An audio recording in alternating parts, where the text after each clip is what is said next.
Hey guys, tonight we're diving into something ancient, sacred, and completely off the rails. Think candlelight, marble floors, slick with incense smoke, and a line of women waiting patiently, not to receive blessings, but to give them. You've just arrived in Babylon, circa 600 BCE, and you're about to learn firsthand why sacerdoce always means celibate. Quick heads up, you probably won't serve a Vethis, whether from the heat, the gods, or sheer cultural whiplash. So, before you get comfortable, take a moment to like the video and subscribe. But online, if you genuinely enjoy what I do here, I'd also love to know what city you're in and what time it is right now. You'll probably remember this one in feminine. Now, dim the lights, maybe turn on a fan for that soft background hum, and let's ease into tonight's journey together. You're walking slowly, barefoot, across the polished stone of a temple courtyard. The air smells of rosy oil and smoke. Statues of Ishtar, the Mesopotamian goddess of love, war, and of everything in between, glare down at you, half smiling, half menacing. It's late.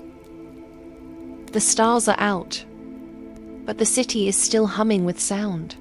Donkeys braying, water flowing through stone channels, and somewhere nearby the rhythmic clap of hands and sandals. You're not here as a tourist. You're here as a participant. See, in Babylon, at least according to some very old and very debated sources, every woman was once required to serve in the temple of Ishtar, not as a candlelighter or hymn singer, but as a sacred prostitute. The term is misleading. It isn't casual or sleazy. It's ritual. It's divine. It's complicated. Therals. You show up, dress modestly, no makeup, no jewelry, and wait in the temple courtyard. When a stranger chooses you, they toss a coin into your lap. You accept, follow them inside, and leave with them once, invoking the name of Ishtar. Only then are you considered durified and free to marry or go about your life. This isn't transactional in the way we think of it now. It's devotion. It's sacrifice. It's your social duty to the goddess and the city. You sit down on a stone bench next to a woman who looks like she's been here all day. She's rubbing sandalwood oil into her arms. Her eyes are tired, but resolute. You try to ask her if she believes in all this. She shrugs. Ishtar gives life and takes it. She gave me hips. I give her what she asks. Then Shesmils. And you're not sure if it's bitter or proud. Historically, this telecomes to us mostly through Herodotus, the Greek historian who traveled the ancient world collecting gossip and half-truths. He described this custom with his usual flair, noting how Babylonian women must once in their life offer themselves at the Temple of Meta, another name for Ishtar. But there's a catch. Modern scholars argue endlessly over whether this was real, exaggerated, or entirely fabricated by scandalized tourists with overactive imaginations. Some archaeologists point out the lack of direct Mesopotamian records confirming these rituals. Others say the absence is the result of selective documentation. Ancient scribes weren't exactly writing Yelp reviews of temple life. What we do have are clay tablets referring to Kodeshu women, priestesses linked to both divinity and sexuality. But whether they performed ritual sex or simply served as spiritual advisors is still a foggy debate. Quirky fact time. If you look at Ishtar's symbols, they're wild. She's associated with lions, stars, and the planet Venus. Her temples had towers that doubled as beacons. Some were even decorated with intricate mosaics of erotic scenes. Yes, public art depicting various positions that would probably get your Instagram account banned today. These weren't just there for shock value.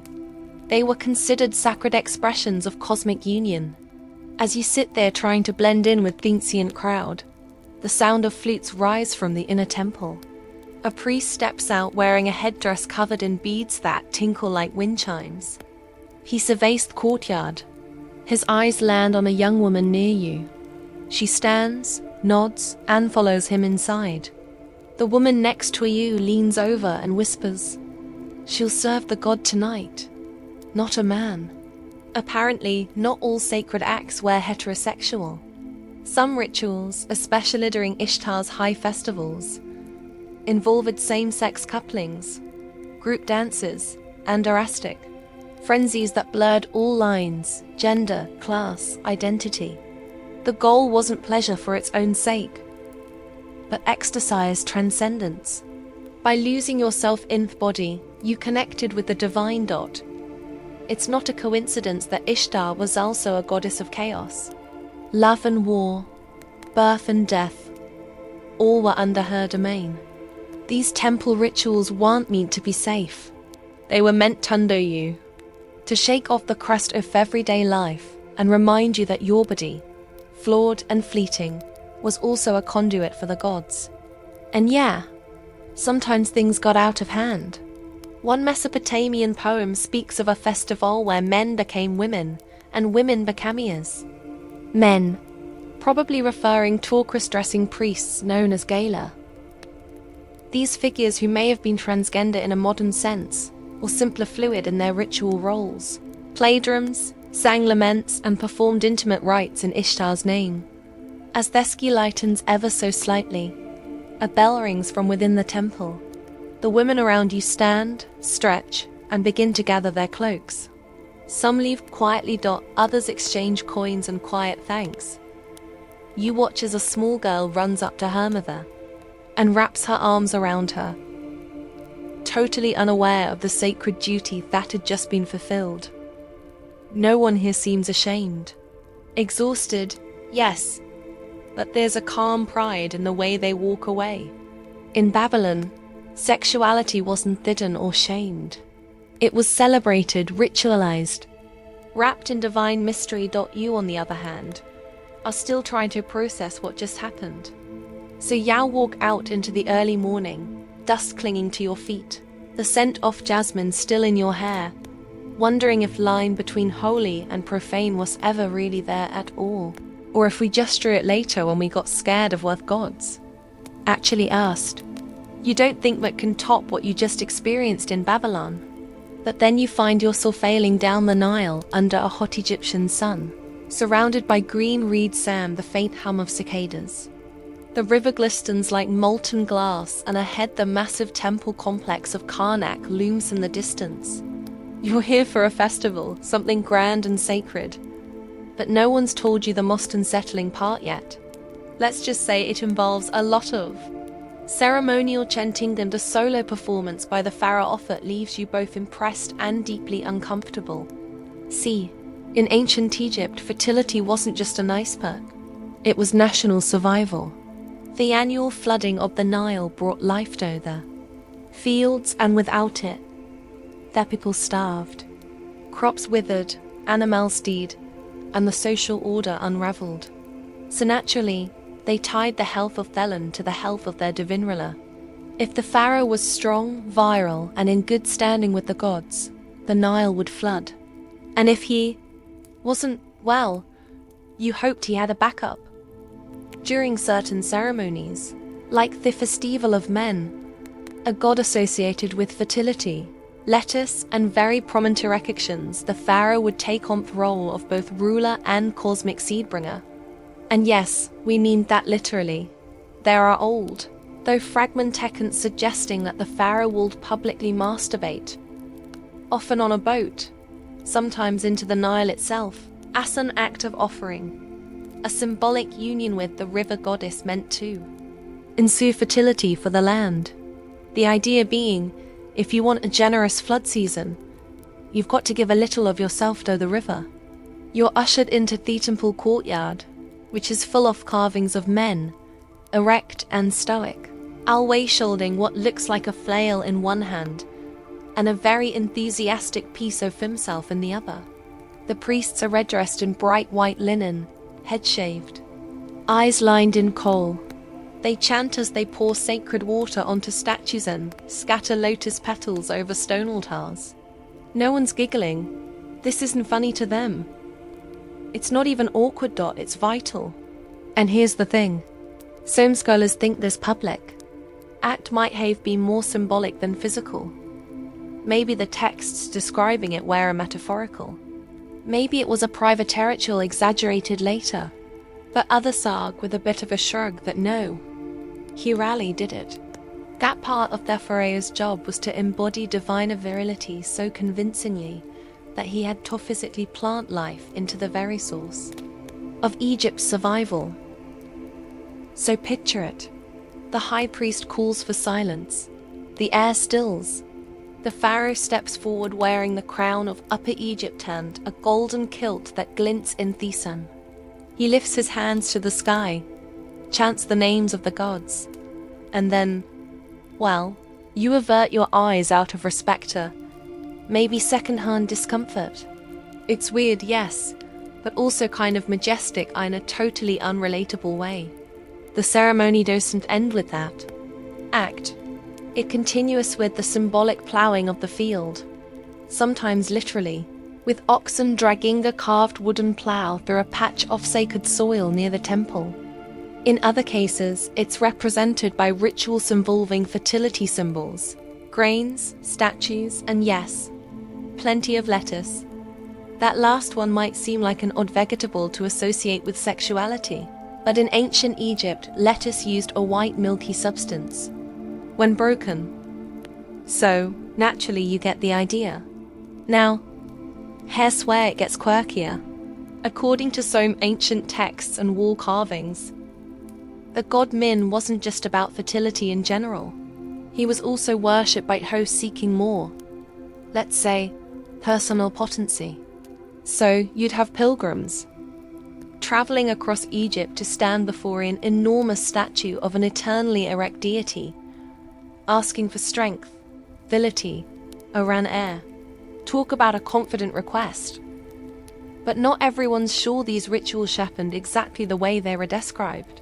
Some Egyptologists argue that the masturbation of the pharaoh was likely a myth, a symbolic concept misunderstood or sensationalized by later Greek or Roman writers. After all, the Egyptians were deeply metaphorical in their language. Searing seed could just as easily refer to praying, offering, or ceremonial purification. Still, others point to certain hieroglyphic records and temple inscriptions, especially from Heliopolis and Thebes, where gods are depicted literally creating the world through acts of masturbation. The god Atum, for example, is said to have created Shu and Tefnut by pleasuring himself and sneezing them out. Creation myths don't get much stranger or more specific than that. You lean against a carved column, staring up at an image of Min warriors, absolutely unbothered by centuries of human awkwardness. That people around you aren't embarrassed. They sing, they dance, they throw flower garlands into the river. To them, this isn't obscene. It's sacred, life-giving, a celebration of cosmic order through deeply personal acts. You wander closer to the banks of the Nile where offerings float lazily downstream. Carved figurines, baskets of grain, jars of perfumed oil. In the crowd, you spot a young couple pressing their foreheads together in prayer, their hands resting in a small fertility idol. The woman touches her stomach. The man nods solemnly. They've likely traveled 4 days to be here, hoping the god or pharaoh's performance will bring them arkilled. And here's a twist. Some temples had what we'd now call fertility booths, small private chambers where couples could consummate their union under the watchful eye of the gods. It wasn't just pharaoh making offerings. The people got involved too. The sacred and the sexual blurred until you couldn't tell where ritual ended and desire began. As night falls, the festivities fade into soft music and torch light. The Nile flows steadily, dark and mysterious. You've seen things today you didn't expect, maybe didn't want to. But somehow it all fits. In a world where survival depended on rhythms beyond human control, Maybe handing power to gods through intimate rituals felt like the only way to keep the chaos at bay. You sit on a worn stone near Theawater, the scent of myrrh still in Thea, and wonder what kind of world we're built when we stop believing that ecstasy could open the floodgates of heaven. You barely have time to catch our breath before you're standing in a place where restraint and savagery share the same bed. Ancient Sparta. You've heard the stories. The warrior culture, the relentless training, the survival of fittest mindset. That started in childhood and never let up. But what no one warned you about is what happens behind the iron discipline. The intimate rituals baked into the brutal machine. Tonight, you're not just here to learn how to fight. You're here to understand how Spartan boys became Spartan men. And it has a lot less to do with swords than you might think. The AOG, the infamous Spartan education system, is already terrifying on paper. Imagine being taken from your home at age 7, tossed into a barracks with dozens of other boys and told, okay, forget love, forget comfort. From now on, your entire purpose is to become a weapon. You sleep and read mats, eat meager rations, and endure regular beatings. Not as punishment, but as training. And during all that, there's another layer of expectation. You'll be assigned an older male, mentor, a warrior who will teach you everything. This relationship known as pederasty was institutionalized and encouraged. But in Sparta, it wasn't just about mentorship. It often included physical intimacy. In fact, it was expected. The older warrior or Orestes will bond with his Eromenos, the boy through shared pain, discipline, and ease, sexual connection. The logic, that deep emotional ties between warriors created unbreakable battlefield loyalty. If you love the man next to you, you'd never let him fall. You watch as a new group of boys lines up for inspection. They look barely old enough to tie their sandals, and yet they've already had the softness kicked out of them.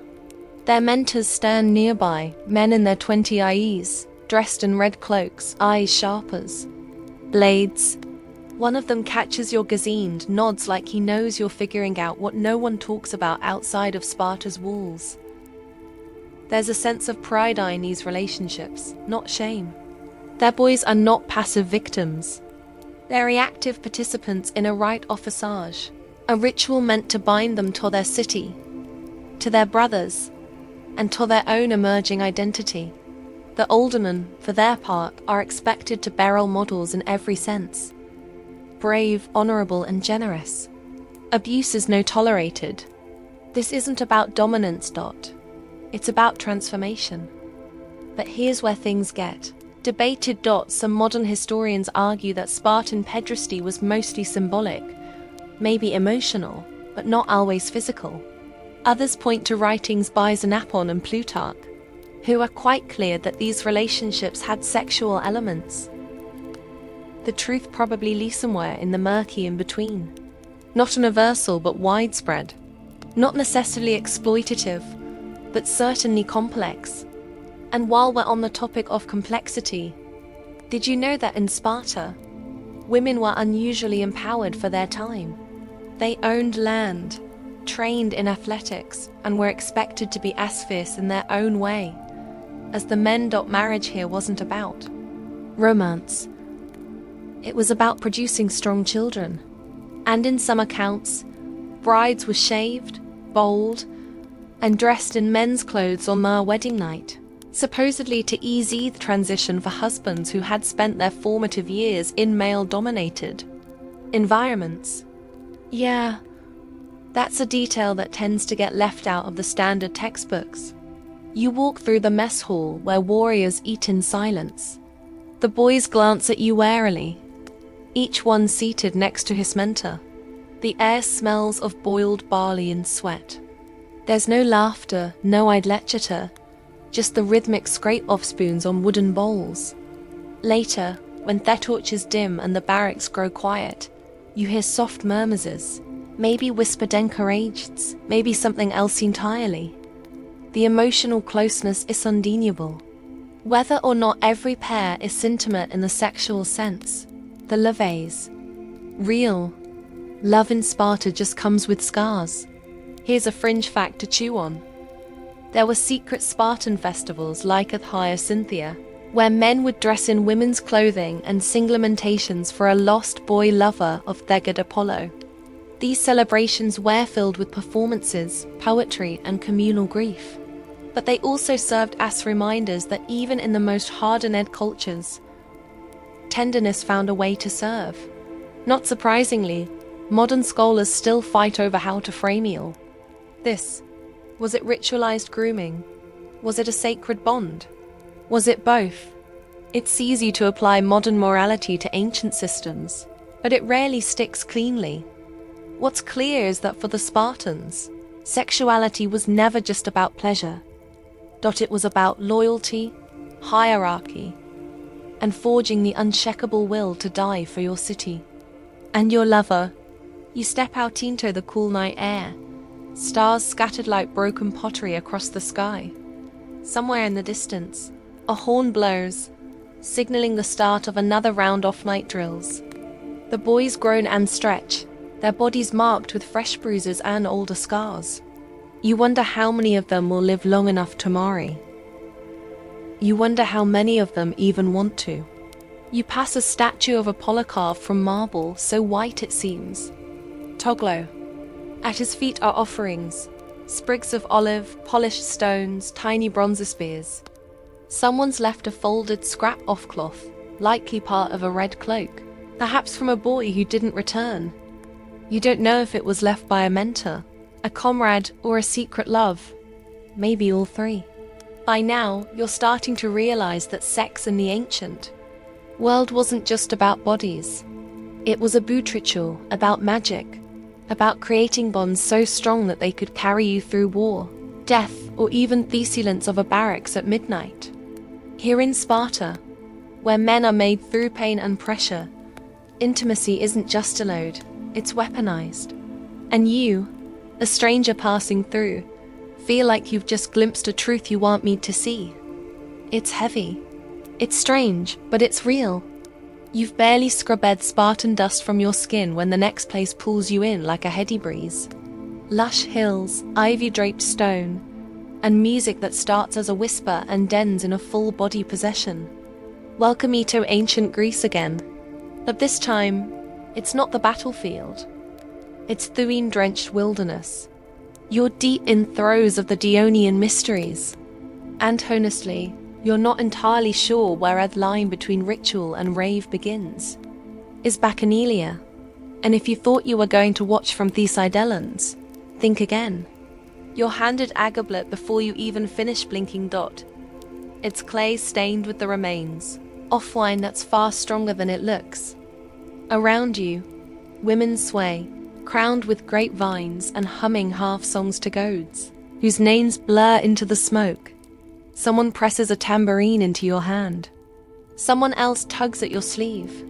You're being led into the woods, deeper and deeper into something that is definitely religious, but also definitely sensual. The Dionian rites are famous or infamous for their wild abandon.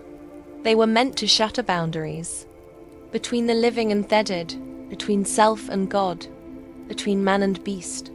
The Maiads, female followers of Dionysus, led these rites, often disappearing into the hills for nights of ecstatic dance, music, and other activities. Picture a drum beat that pulls at your ribs. Picture limbs lit by moonlight. Picture a mask slipping, and underneath it, not a person, but a god. You're not hallucinating. At least not yet. Thuene might have herbs mixed in. Smoke might not be entirely from firewood. You feel yourself dissolving into the crowd. There's laughter and shouting, and beneath it all, a rhythmic chant that vibrates up through the ground. A Maiad wraps an arm around your shoulder. Her eyes are wild, she grins. He comes, she says. And for a moment you forget she means Dionysus and not something else. Now, these weren't just drunken parties. They were part of the mystery religions, secretive cults that promised communion with the divinity through personal transformation. The bike rites were both performance and prayer. Participants wore masks, played roles, and surrendered to emotional and physical extremes. Dancing led to frenzy. Frenzy led to union. Union led to rebirth. And yes, sex was part of it, not in the Oran command kind of way. Boot is an expression of ecstasy. To become a divine, you had to let go of yourself completely. That meant tears, shouting, sexual release, and sometimes literal madness. One moment you're embracing a stranger in the shadows. The next you're howling into the trees, convinced you're part of God's procession. Here's a bizarre detail. In some legends, the Maiads didn't just channel divine energy. They tore things apart. Like physically, there's a story of Pentheus. A young king woe tries to spy on one of the rituals, and the Maiads in their frenzy mistake him for a lion and rip him to pieces. His own mother is among them. Yeah, that's the vibe we're working with here. It's not just the women. Men also join at rites. Some dressed as women, others in thorn skins and ivy crowns. There were ritual processions where regent phalluses were paraded through the streets, meant to symbolize fertility and Dionysus' ever-present, ever-pulsing power. You might find yourself part of these, carrying a sculpture you can even describe without breaking eye contact. Scholars are still baffled by how these rites functioned in Greek society. On one hand, they were sanctioned, respected even. On the other, they were suppressed, especially in later Roman times when the state feared their chaotic energy. A famous decree in 1860 BCE tried to shut down Bacchanalia altogether, citing immoral behavior and political sedition. But like most things involving mystery and pleasure, the rites didn't die easily. They just went underground. You stumble into a clearing now where a fire blazes and people dance in a circle.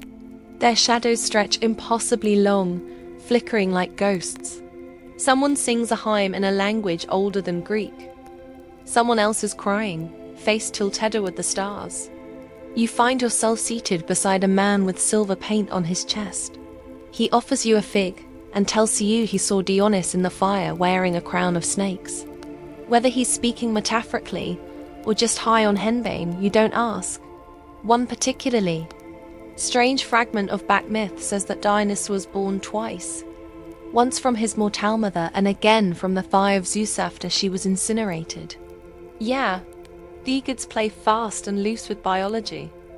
But this theme of death and rebirth, of being broken down and built back up, is at the core of the ritual.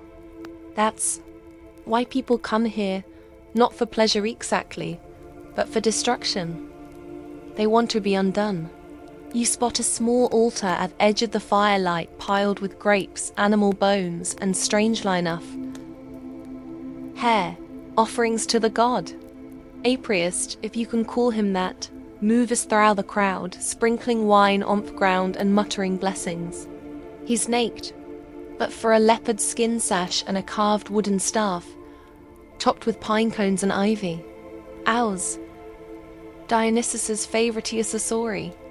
You wonder if he was a farmer yesterday or a nobleman. Here, everyone is anonymous. Roles fall away. What is left is raw humanity twitching in Thegard's hands like a puppet. It's easy Toskov now. Call it an excuse to get willed, get laid, get weird. But you've seen something deeper here. Something that hints at why these rituals survived for so long. They gave people an outlet, a way to experience ecstasy without shame, to dissolve into something bigger than themselves.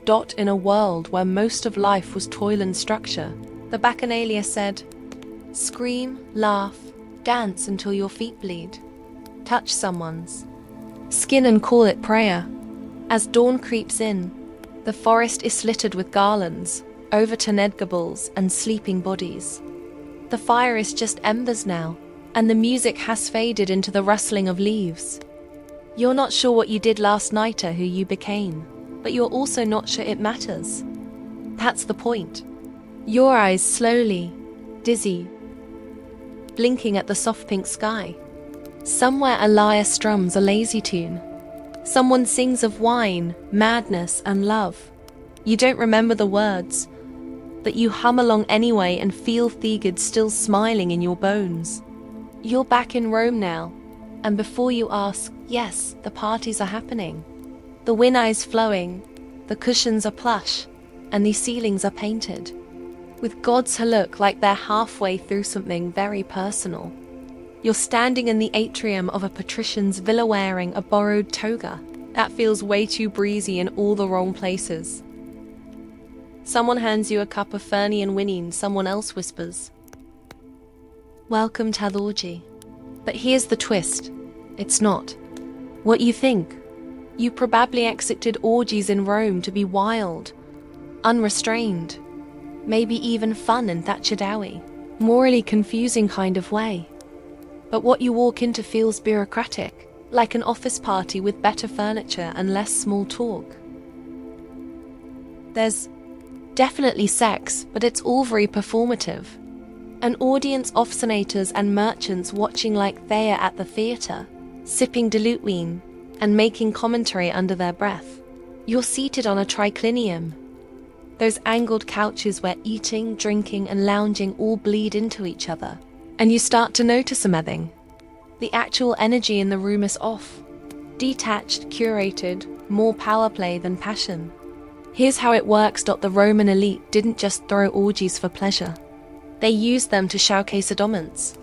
Hosting a wild evening was a kind of flex, a reminder to guests that you had wealth, influence, and access to bodies at your command. Slaves, both male and female, were expected to perform. Guests could participate or just watch, but everything revolved around control. Who had it? Who lost it?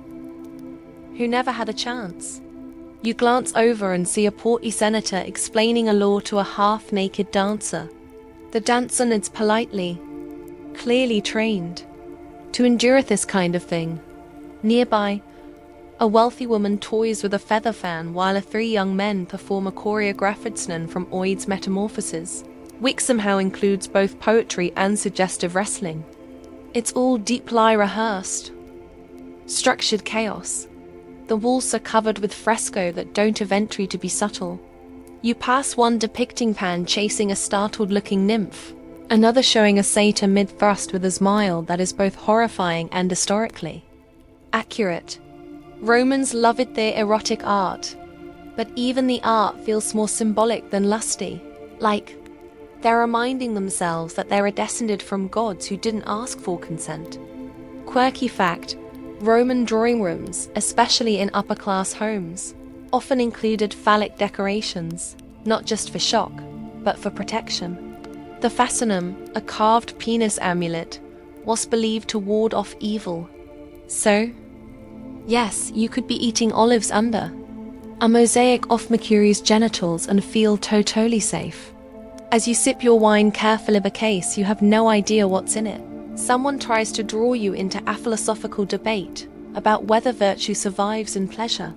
You politely decline and instead focus on the central pool where rose petals float in the water's surface like bloated little symbols of luxury. A man with coal-lined eyes is reciting a poem while erecting against another man's thigh dot. No one bats an eye.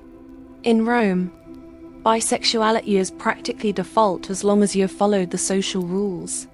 A citizen male could sleep with whoever he wanted as long as he was the one doing the him, dominating being on the receiving end, especially as a freeborn man, was a fast track to ridicule and loss of status. And that is key to understanding Roman orgies. They weren't about mutual pleasure. They were about power. Men dominated. Women and enslaved people submitted. Even when a very own looked like they were enjoying themselves, there was always a pekingada carved into the cushions. That's what turns your stomach just a little. Even here in the candlelight and perfume, the politics are more pungent than the incense. Still, it's not all grim.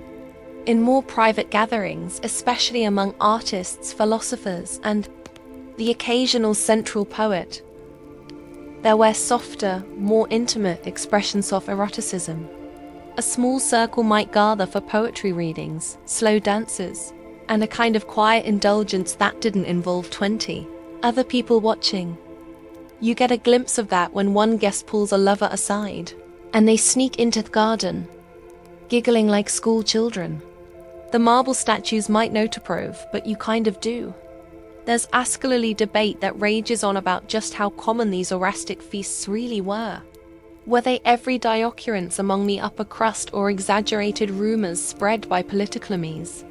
After all, most of what we know comes from moralistic accounts written by people who wanted to shame the powerful, or from the graffiti and art left behind, which might reflect fantasy more than fact.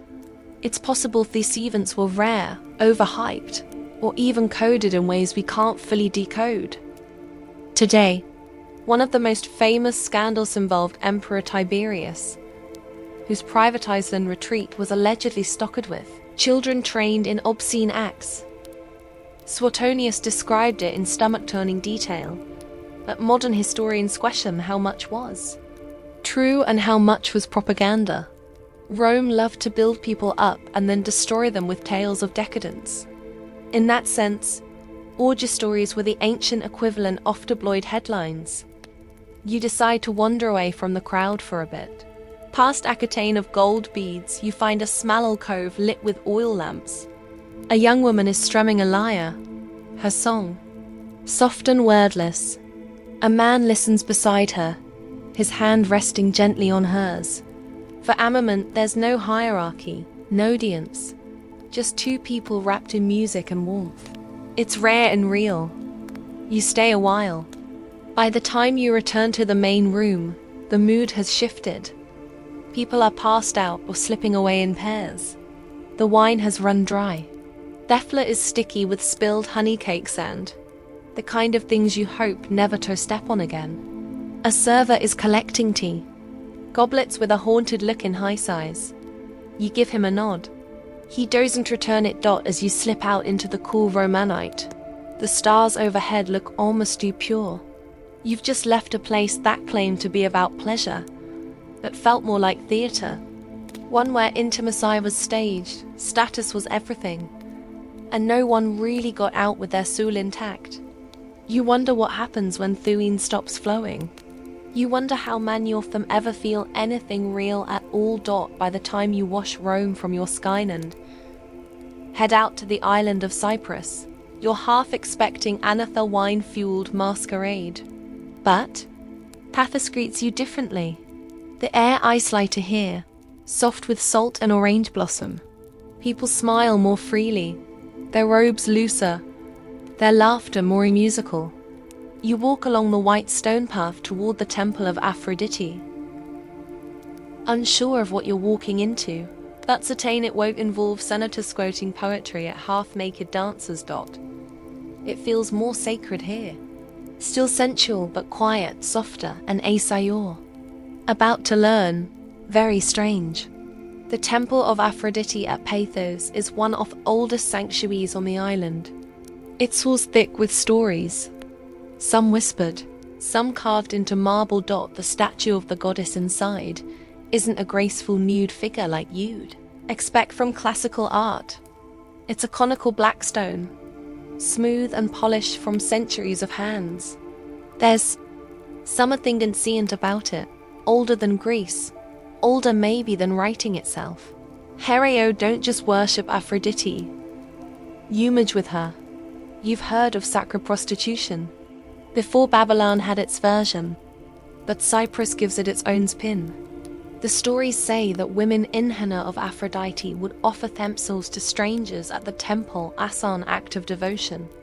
Not because they were coerced, not because they were paid, but because by surrendering their bodies to chance, they enacted the will of the goddess, love unbound, unjudged, and divinely inspired. You're skeptical, of course. It sounds a little too poetic for real life. But then you walk into the temple courtyard, and see the line of women sitting quietly on smooth benches draped in pale linen. Some are young, others older. No makeup, no jewelry. Each one with a small clay token in her palm, stamped with the image of a dove, Aphrodite's bird. There's no flirtation, no advertising. They just wait. A man approaches one of them, kneels, places a coin at her feet. She nods. They race together and walk into a shadowed room beyond the courtyard. No words, just that quiet exchange of presence and permission. It's less erotic than you expect, and somehow more intimate. You'll wonder if this is how the ancient Creates saw love. Not as something chased or conquered, but as something that arrives, takes what it needs, and disappears before dawn.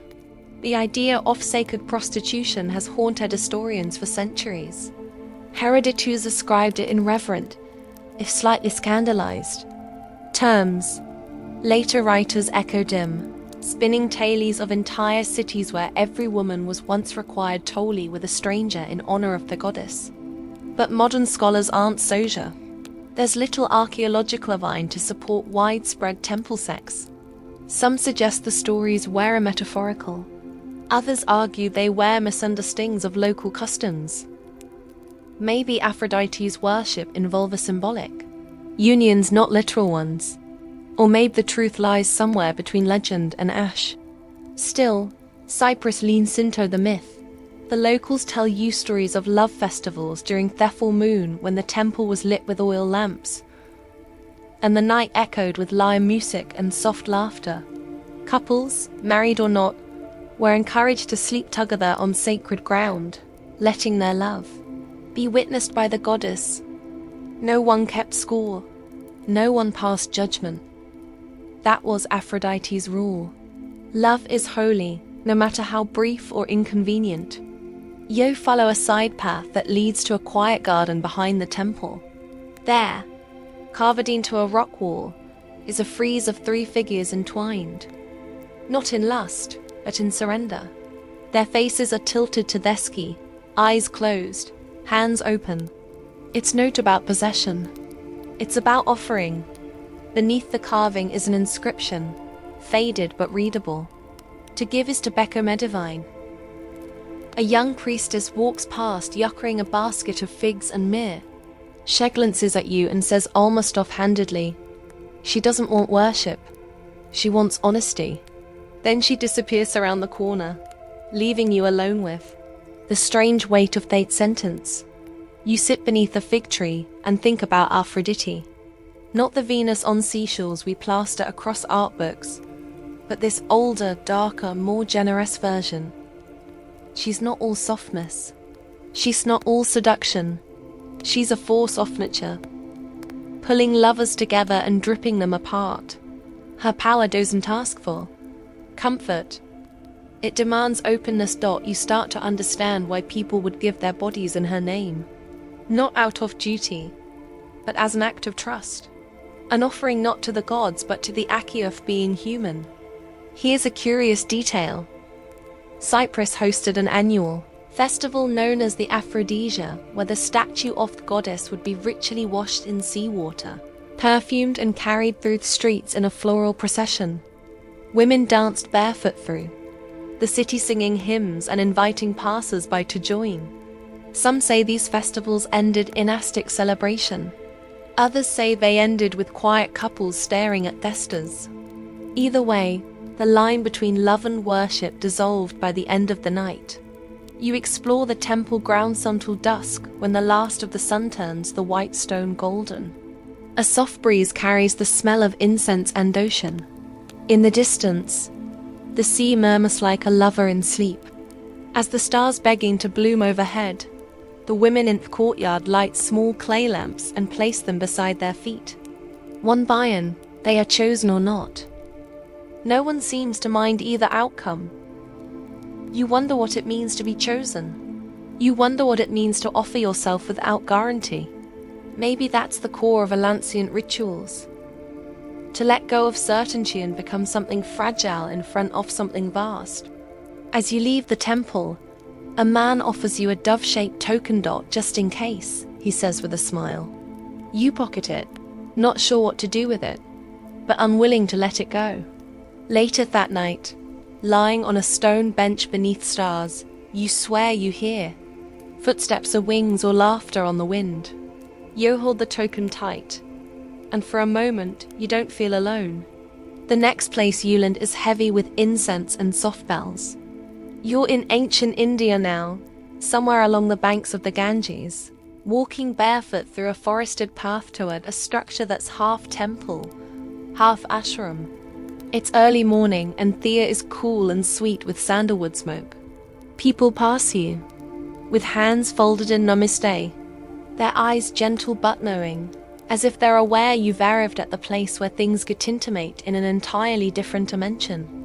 You're here to witness a tantric initiation, and it's nothing like what pop culture led you to believe. You've probably heard the term tantra tossed around, usually by wellness influencers who treat it like yoga's naughty cousin. But the original practice is ancient, complex, and way deeper than scented candles and extended eye contact. In its truest form, Tantra is about using the body as a vehicle to transcend the body. And yes, certain method involves sex, but it's not about climax. It's about channeling energy, invoking deities, and turning pleasure into a bridge between the physical and the divine. You arrive at the outer sanctum of the temple, greeted by a guru whose forehead is marked with 3 horizontal ash lines. He looks like he hasn't slept in a decade, but somehow also radiates serene voltage. He speaks softly and leads you to a shaded platform draped in red cloth. Candles flicker in niches casting shadows on carved stone deities. Shiva, Kari, Poverty, all mid-dance, mid-embrace, mid-everything. The couple already seated at the center of the platform wears simple robes, eyes closed in meditation. You notice the air between them shimmer slightly, like heat rising from a flame. They're not touching yet, but it feels like they're already one being. The guru begins to chant low and rhythmic, and soon the entire temple vibrates with sound. Not noise, but resonance. You feel it in your chest, your knees, your spine. Every syllable is like a tuning fork against your soul. This is where it gets wild. In the quietest possible way. The couple opens their eyes and begins the ritual. Slow movements, hand gestures called mudras, synchronized breathing. This isn't about seduction. It's a form of meditation, an active, deliberate act of sacred union. The woman is the embodiment of Shakti, divine feminine energy. The man becomes Shiva, pure consciousness. Their goal is not orgasm, but awakening, a journey through energy centers known as chakras, aiming for full spiritual liberation. Here's your quirky fact of the night. In some tantric sects, particularly the left-hand path known as Vamakara, practitioners would intentionally break social taboos during rituals to activate transcendence. That meant sex, yes, but also meat eating, alcohol, and other forbidden acts. The idea was that by confronting and integrating the impure, you overcame duality, enlightenment, but make it spicy. You're probably thinking, but did this really happen? Or is it more philosophical than physical? Great question, and one scholars are still debating. Some texts like the Kalanavatra are explicitly clear about sexual rights being part of the path. Others say metaphorical, using the language of union to describe meditative states. Western interpretations have often been reductionist, boiling tantra down to tantric sex, when in truth that's just a tiny leaf on a very gnarly tree. You sit cross-legged. As the ritual intensifies, the couple now faces each other, knees touching, breathing in sync. They chant softly, Soham Soham, meaning, I am that. Hands move at our hearts, eyes lock. There is stillness and then a slow, deliberate merging. It's not explicit. It's not voyeuristic, though it's devotional. You feel intrusive for even witnessing it, but you also can't look away. It's like watching a candle become its own flame. One debated point in tantric history is whether these rites were practiced widely or only among elite spiritual circles. Some evidence suggests that temples like those in Cairo or Konarak, famous for their erotic sculptures, were built as visual metaphors for Tantra's sacragunion. Others argue that those carvings had nothing to do with Tantra and everything to do with celebrating human life in all its messy glory. Either way, the link between sexuality and the sacred was never far from reach in ancient Indian thought. You get up and quietly follow the guru into an inner chamber where walls are painted with mandalas and diagrams of the human body's energy flow. He shows you a scroll delicate as silk covered in Sanskrit. It maps out how the sexual act performed with intention, and devotion opens gateways within the self. The body is a temple, he says, but most people only visit the door. Outside, the temple is beginning to stir. Monks sweep their floors. Birds call from mango trees. But inside, you still feel that slow pulse of energy vibrating through everything. You pass another pair of initiates beginning their ritual, and one smiles at you, not flirtatiously, but with a kind of radiant compassion, as if to say, "Don't worry, you'll get it someday." As you leave the temple grounds, the sun is rising over Tharava. The mist is lifting, and the light turns everything gold. You understand, though, that this wasn't a sex ritual in the way your mind first imagined. It was more like a slow unfolding of consciousness, with sex as the key, enough treasure. The path back is lined with jasmine, and the distant echoes of conch shells. You feel oddly light, like your thoughts have been cleaned out by something you couldn't quite name. Maybe love, maybe divinity, maybe just the realization that not all pleasure is indulgent, and not all surrender is weakness. You take one last look at the temple and realize they weren't chasing desire. They were chasing truth, and the body, strange and holy, was the doorway. You open your eyes in a place that feels more dream than memory. Jungle thick with vines, air humming with insects, and pyramids that rise like frozen fire from the forest floor. You're in the heart of ancient Mesoamerica now, in Amayan City, where stone steps bleed history, and the calendar never quite stops ticking. There's something sharp in the silence here. Something beneath the moss. You're not just visiting a temple. You're stepping into a union. Not between people, but between humans and gods. And it's going to hurt. The Maya, with their obsession over cycles and sacrifice, saw the world as a delicate exchange. Every sunrise a record payment. Every harvest was adjif given back. And the gods, they were demanding but fair. If you gave them blood, they gave you rain. If you fed pain, they offered prophecy. So, it makes a twisted kind of sense that sex, sacrifice, and ritual would wind themselves together in this tight cosmic knot. You're taken to a ceremonial platum at the edge of a dense false clearing. The ground is swept clean, decorated with flower, petals and strange clay figurines, each one depicting a couple entwined, or a deity merging with a mortal. The priest who greets you wears a jaguar pelt, and a necklace made from what you really hope are animal bones. He speaks slowly, as if reciting lines he said 1,000 times. Tonight, he says, the gods are hungry, but they want more than blood. You don't know what that means yet, but you're about to find out. The ritual you're witnessing is part of a fertility. Right. One tied to the worship of Excel, goddess of love, fertility, midwifery, and destruction. She's no soft Venus. She's often shown with serpents in her hair and claws for hands, straddling both life and death like a queen who's seen some things. The ritual begins with couples, or in this case, specially chosen women gathered before a sacred tree. They chant together, sway in rhythmic unison, and then without much warning draw small obsidian blades from their belts and begin the act of bloodletting. Now, this isn't metaphor.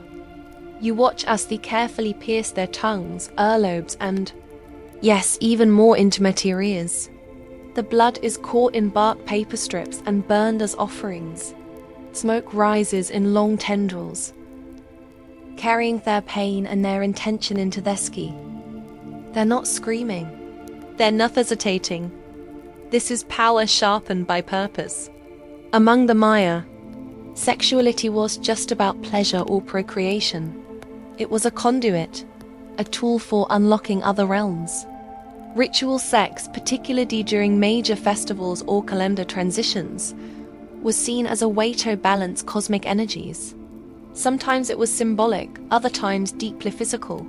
There are records, fragments really, of high-ranking priests ascending in ceremonial intercourse with chosen warriors to ensure divine favor.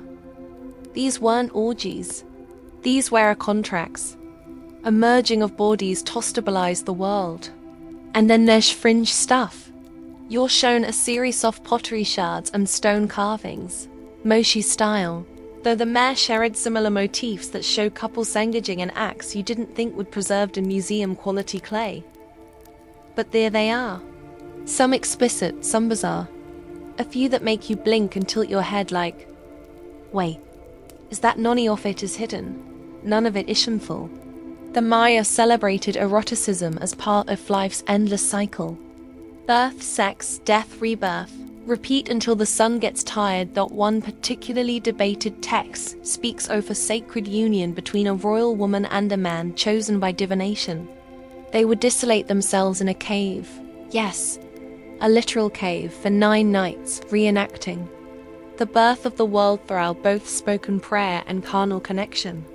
The cave, symbolic of Thewum and the underworld, added anophilia. You weren't just mating. You were recreating existence. Some scholars roll their eyes at this, calling it myth. Others argue that the frequency of cave shrines, with clear signs of ritual activity, suggests it wasn't all symbolic. As the night deepens, drums begin to beat slow, low, the kind of rhythm that makes your bones vibrate. Dancers take the stage, painted in red and black, moving with Jagger grace. The priest returns holding a sculpture of eggshell mid-birth. Her face fierce, not serene. He places it on the altar and chants a prayer asking for rain, fertility and strength in childbirth. Then he pours liquid over the stone, chocolate mixed with blood, and invites the women to touch it, smearing it across their foreheads and chests. You're brought into the circle now, not to participate. Thank the gods, but to witness. One of the women, still bleeding lightly from her ritual wounds, steps forward and kneels before the statue. A man joins her, a young warrior painted with blue swirls and jaguar spots. They embrace gently, not lasciviously. There is a hush. Then, under the firelight and the heavy beat of the drums, they begin the sacred act. It is not performed. It is not hidden. It simply is watched in respectful silence, woven into the chant. Here's the strange thing. It doesn't feel voyeuristic. It feels so mental, like watching wind erode stone or fire consume leaves. The ceremony continues with more chants, more blood, more ritual. You lose track of time, of rules, of what part of the night this is supposed to be. When the act ends, the couple is wrapped in woven cloth and carried away, not as outcasts, but as offerings. They'll spend the next few days in seclusion, treated as semi-divine figures, nourished with honey and maize. When they return, they'll be different. Not married exactly, but bonded, altered, marked as the ones who opened a path between worlds. You sit quietly at the edge of the clearing, heart pounding in rhythm with the drum's smoke rises. Stars blink like gods watching through a screen of jungle. There are tastes of earth and ash. It's easy to dismiss these rites as primitive, as brutal. But in this moment, you realize something. They weren't trying to shock. They were trying to balance, to hold their fragile tension between body and cosmos, between hunger and holiness. As dawn breaks, the temple steps shimmer with dew, and the women begin washing away blood in a sacred pool. Laughter rises like bird song, soft, tentative. It's over for now.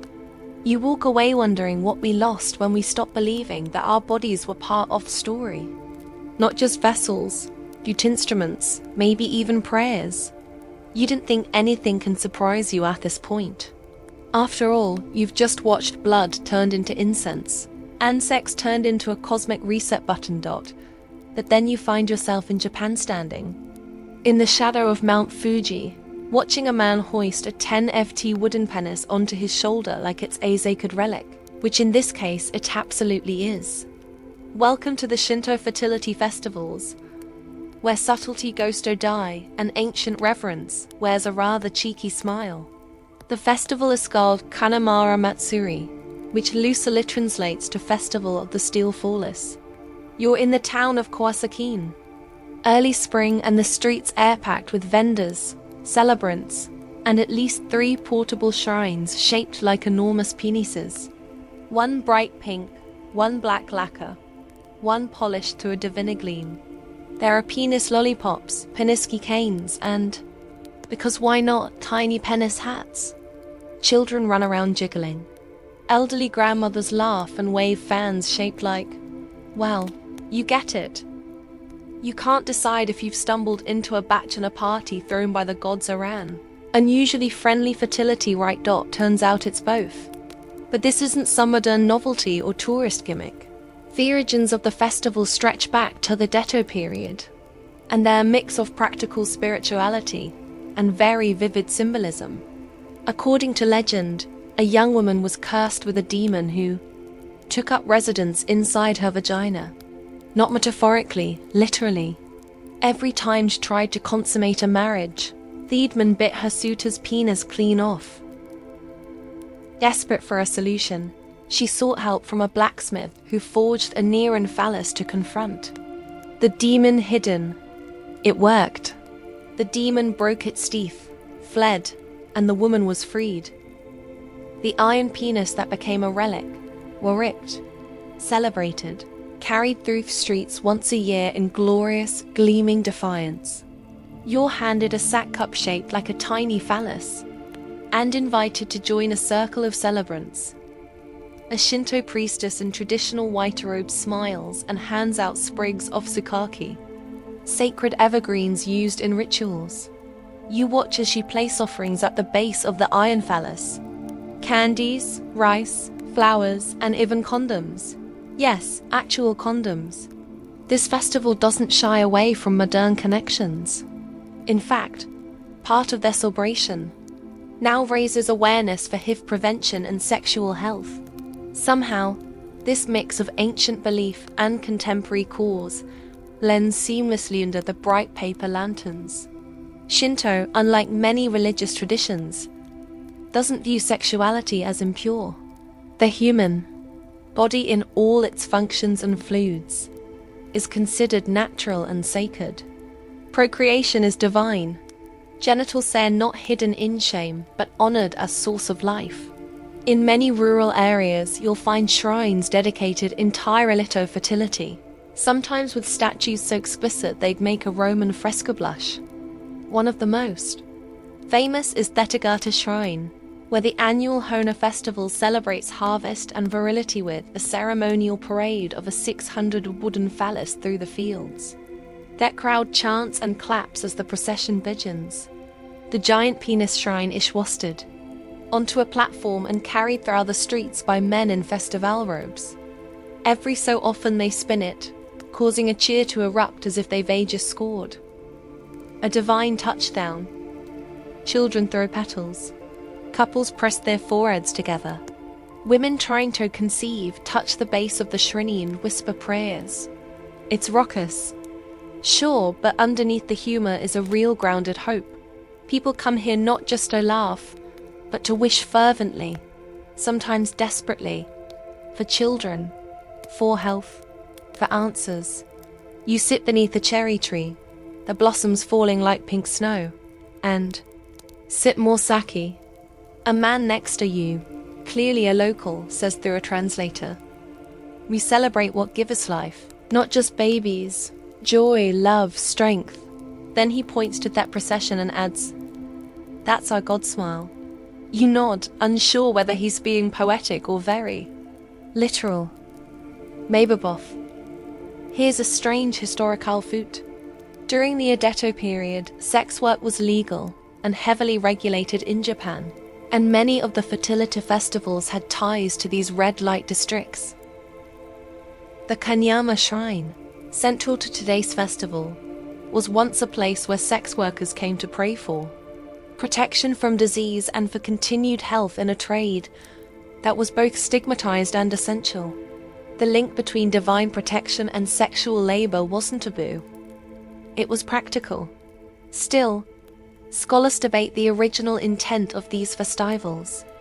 Were they about agriculture, human fertility, a little of both? Some argue that the phallus was always symbolic, tied to growth and abundance. Others believe it was more literal, a community-wide celebration of virility and sensuality. What's clear is that these even serve because they manage to hold reverence and absurdity in the same hand. You can laugh and still mean it. You can cheer and still hope. As that procession winds through the town, people toss coins into donation baskets and bow before the shrine. A group of women in vibrant kimonos sing an old folk song about lovers finding each other in the rice fields. It's Ofkian perfect. Somewhere, a child asks loudly why the statue is so big, and his mother answers with a shrug so the gods can see it. Everyone laughs. You follow the shrine to its final resting place back at the temple, where it's placed on an altar surrounded by offerings. A final prayer is spoken, and then just like that it's over. The crowd disperses. The vendors pack up their cartoonish wares and you're left standing in the middle of a temple courtyard surrounded by petals, laughter, and a lingering sense that you've just participated in something far deeper than it first appeared. As sun sets behind the hills, you realize this was no joke. The penis wasn't just a symbol of reproduction. It was a symbol of resilience, of continuity, of life pushing forward shamelessly and stubbornly like spring-through snow. You walk back through lantern-lit streets, a little tipsy, a little stunned. Your pockets are full of trinkets you're not sure you can explain at airport customs, but your heart is light. You've just watched a culture celebrate the human body without shame and turn aeon's feared curse into a parade float with confetti. Not bad for a steelfulness. You're somewhere colder now, much colder. Snow crunches beneath your boots, and the wind cuts sharp across your face, carrying the scent of ice, whale oil, and seal skin. You're in the Arctic Circle, bundled in furs, trudging toward a low dome-shaped igloo that seems to rise from the snow like a white mirage. The landscape is endless and silent, except for the occasional barker for sled dog or the hollow whine of wind across ice. The stars feel close and auto-plucked from the sky. And tonight, you're about to learn what hospitality means among the Inuit, and how warmth sometimes comes in the most unexpected forms. The door to the igloo is a small, low tunnel you have to crawl through. Inside, the space is surprisingly cozy. A seal oil lamp flickers gently on a carved soapstone ledge, casting golden light across the hard-packed snow walls. A pot of stew bubbles quietly. Two figures, your hosts, smile warmly as you enter, gesturing for you to sit by the fire. You do gratefully, finger sourdy. You're offered food, drink, a thick fur to wrap around your shoulders. But then comes the offer that stops your breath in its tracks. If you like, your host says with perfect calm, you may sleep with my wife tonight. You are far from home. We share warmth here, you star. He doesn't blink. His wife, sitting beside him, meets your gaze with the same unflinching kindness.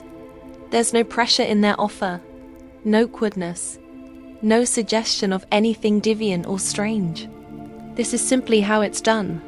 You've just been offered the most intimate form of welcome, wife-lending, a practice that has existed in various Arctic communities for centuries now. It sounds wild by modern standards, and plenty of early European explorers were scandalized when they encountered it. But context is everything. In traditional Inuit culture, survival in a brutally harsh environment meant value in generosity, kinship, and communal responsibility above all else. Isolation could be deadly. Loneliness could be fatal. So sharing, food, tools, warmth, even companionship became a sacred duty. Wife-lending wasn't transactional. It was emotional, social, sometimes spiritual. And it wasn't always about sex either. Sometimes it truly was about comfort. A lonely traveler might crave human closeness more than pleasure. And while sexual intimacy was often included in the offer, it came with respect. No ownership. The wife had the final say, and it wasn't unusual for her to decline, politely, without insult. Some anthropologists have framed this as an extreme form of hospitality, while others argue it was a way to forge social bonds between otherwise isolated families, a kind of insurance policy.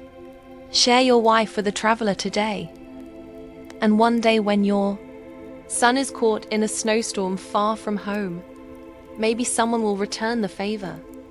It's not about exploitation. It's about connection. A Sayu eat your stew, salty, rich with seal meat. You try not to stare at your host too hard. They chat with you easily, asking about your journey, your home, your family.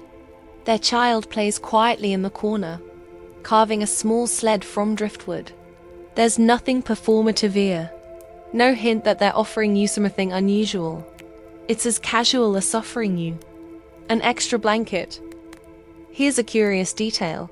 In some Inuit dialects, there are specific words for their relationship between a man and the manwo has slept with his wife. It's not derogatory. It's affectionate, like a brother in spirit. That's how ingrained this ritual was. Not something shameful, but something respected. A bond between men forged through shared trust and mutual care. Of course, not every visitor saw it that way. When missionaries arrived in the Arctic in the 19th and 20th centuries, they were horrified. To them, the practice was sinful, even criminal. Many set out to erase it entirely, preaching monogamy and European morality as if it were servable gear. And in many places, they succeeded.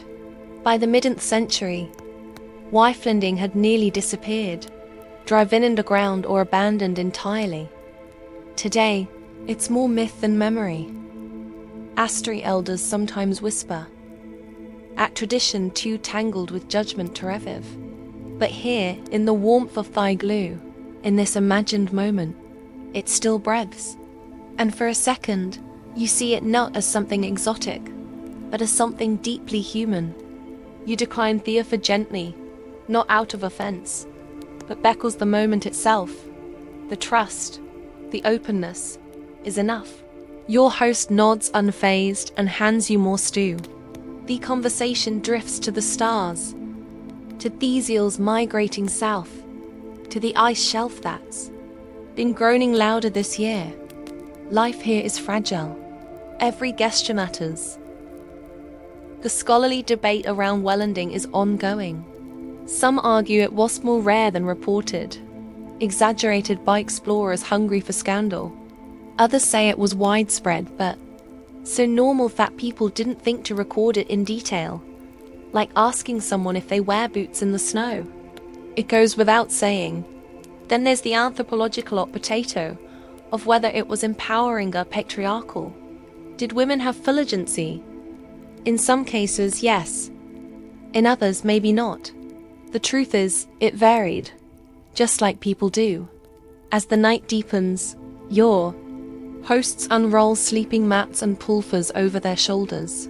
The oil lamp burns low, casting soft amber arcs across the curved ceiling. You lie beside them, close enough to feel their warmth, but separated by a small wall of carved snow blocks. Courtesy. You hearth them, breathing slow and steady. Outside, the wind howls, but inside it's calm, peaceful, safe. You're struck by how intimacy here doesn't need to be dramatic or carnal to feel sacred. It's in the offering, in the trust, in the shared heat of 3 bodies under one roof in a world made entirely of ice dot. And as you drift off, you wonder if maybe we've made intimacy too complicated. Maybe it's not about love or sex or romance or rules.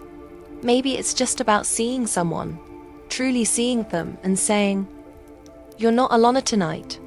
By the time you thaw out from your Arctic night, the snow is melted under your feet, replaced by soft dew-kissed grass and hills dotted with ancient standing stones. The air smells like peat smoke and wild flowers, and the sky glows with the soft grey light of unovercast dusk. You're in Iron Age Britain now, more precisely among the Celts, and tonight you're about to dance through one of their most electric, unrestrained, and spiritually charged celebrations, Beltane.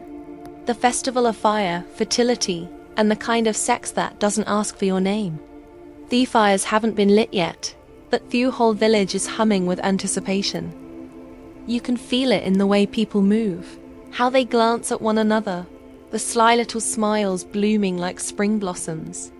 Beltane marks the beginning of fertile season, when the livestock go to pasture, the crops are blessed, and people are well, enthusiastically prone to do what living creature esto in springtime. You're led to a widdy open field near the edge of a sacred grove. There, massive bonfires are being stacked, logs, branches, dried brush, all arranged with ritual precision. 2 fires, always 2, creating a narrow corridor between them.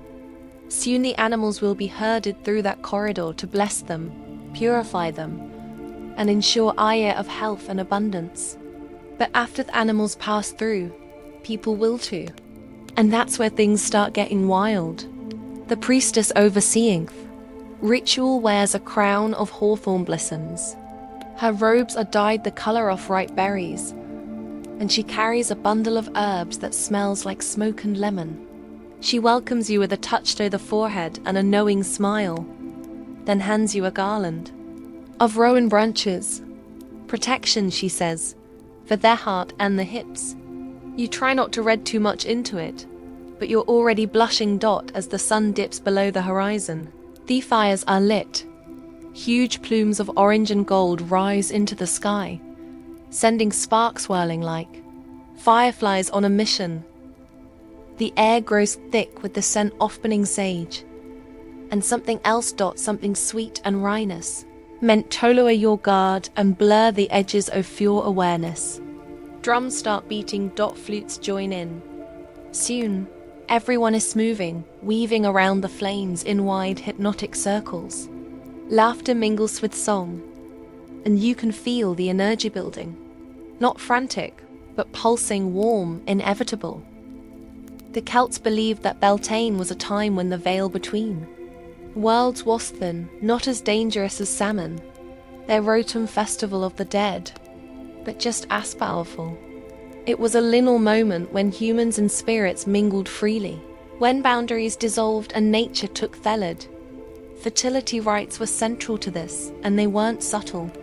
Couples, often strangers, would pair off and disappear into the woods to bless the land in the most literal sense. It wasn't scandals. It wasn't shameful. It was sacred. You're invited to jump the fire, a symbolic act to purify the self and attract good fortune. You hesitate, then run and leap, the heat licking at your calves, your heart thudding like a drum in your chest. On the other side, Yulin with a laugh caught by a stranger shans. Their eyes meet yours. No words, just a shared understanding. Anything could happen tonight, and anything might. Now, Here's the twist. While Beltane is often romanticized as a free-for-all, it wasn't lawless. The rituals had rules, boundaries, and meaning. For example, the Greenwood marriages, temporary unions blessed under the spring moon, were often formed this night with couples agreeing to a year and a day together, after which they could part ways with no shame. Children born from these unions were considered lucky, venerable. There was no stigma in sacred springtime conception, only celebration. You follow a procession into the woods led by figures dressed as the May Queen and the Green Man. Symbols of feminine and masculine energy, of blooming and seeding, of divine coupling mirrored in every leaf and blossom. Their union, whether symbolic or actual, would seal ritual, ensuring fertility not just for the people, but for the earth itself. In the forest, the mood changes. It becomes softer, slower, wrapped in shadow and song. People pair off and drift into secluded glades. Some stay in groups, dancing under moonlight, sharing kisses and stories. You're not pressured. This isn't about conquest. It's about connection. Temporary maybe, but powerful. You find yourself sitting beside a woman whose fingers are stained with berry juice. She offers you a sip from her cup and says, "Tonight, the gods are watching but kindly." The scholarly debate about Beltane sexual rituals has raged for decades. Some argue the rites were more metaphor than flesh, and that Victorian writers exaggerated the lusciousness to scandalize their readers. Others point to consistent patterns in folklore, oral traditions, and medieval Christian complaints that all seem to agree. People got it on in the woods for the gods, for the crops, for the joy of it. Archaeological evidence is scarce. Intimacy doesn't fossilize well, but their ritual symbolism is everywhere. From fertility idols to Beltane songs that make your modern sensibilities raise an eyebrow or two.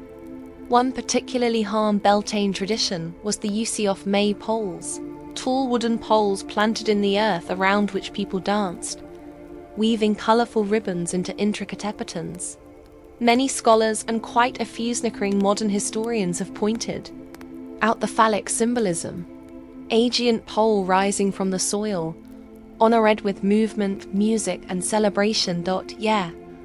Subtle as a wild boar in a daisy field. As dawn approaches, the fires begin to die down, leaving smoldering ash and circles of glowing embers. Their drums soften into heartbeats. People are returned from the woods, eyes dreamy, cheeks flushed. Some walk hand in hand, others walk alone, but smiling.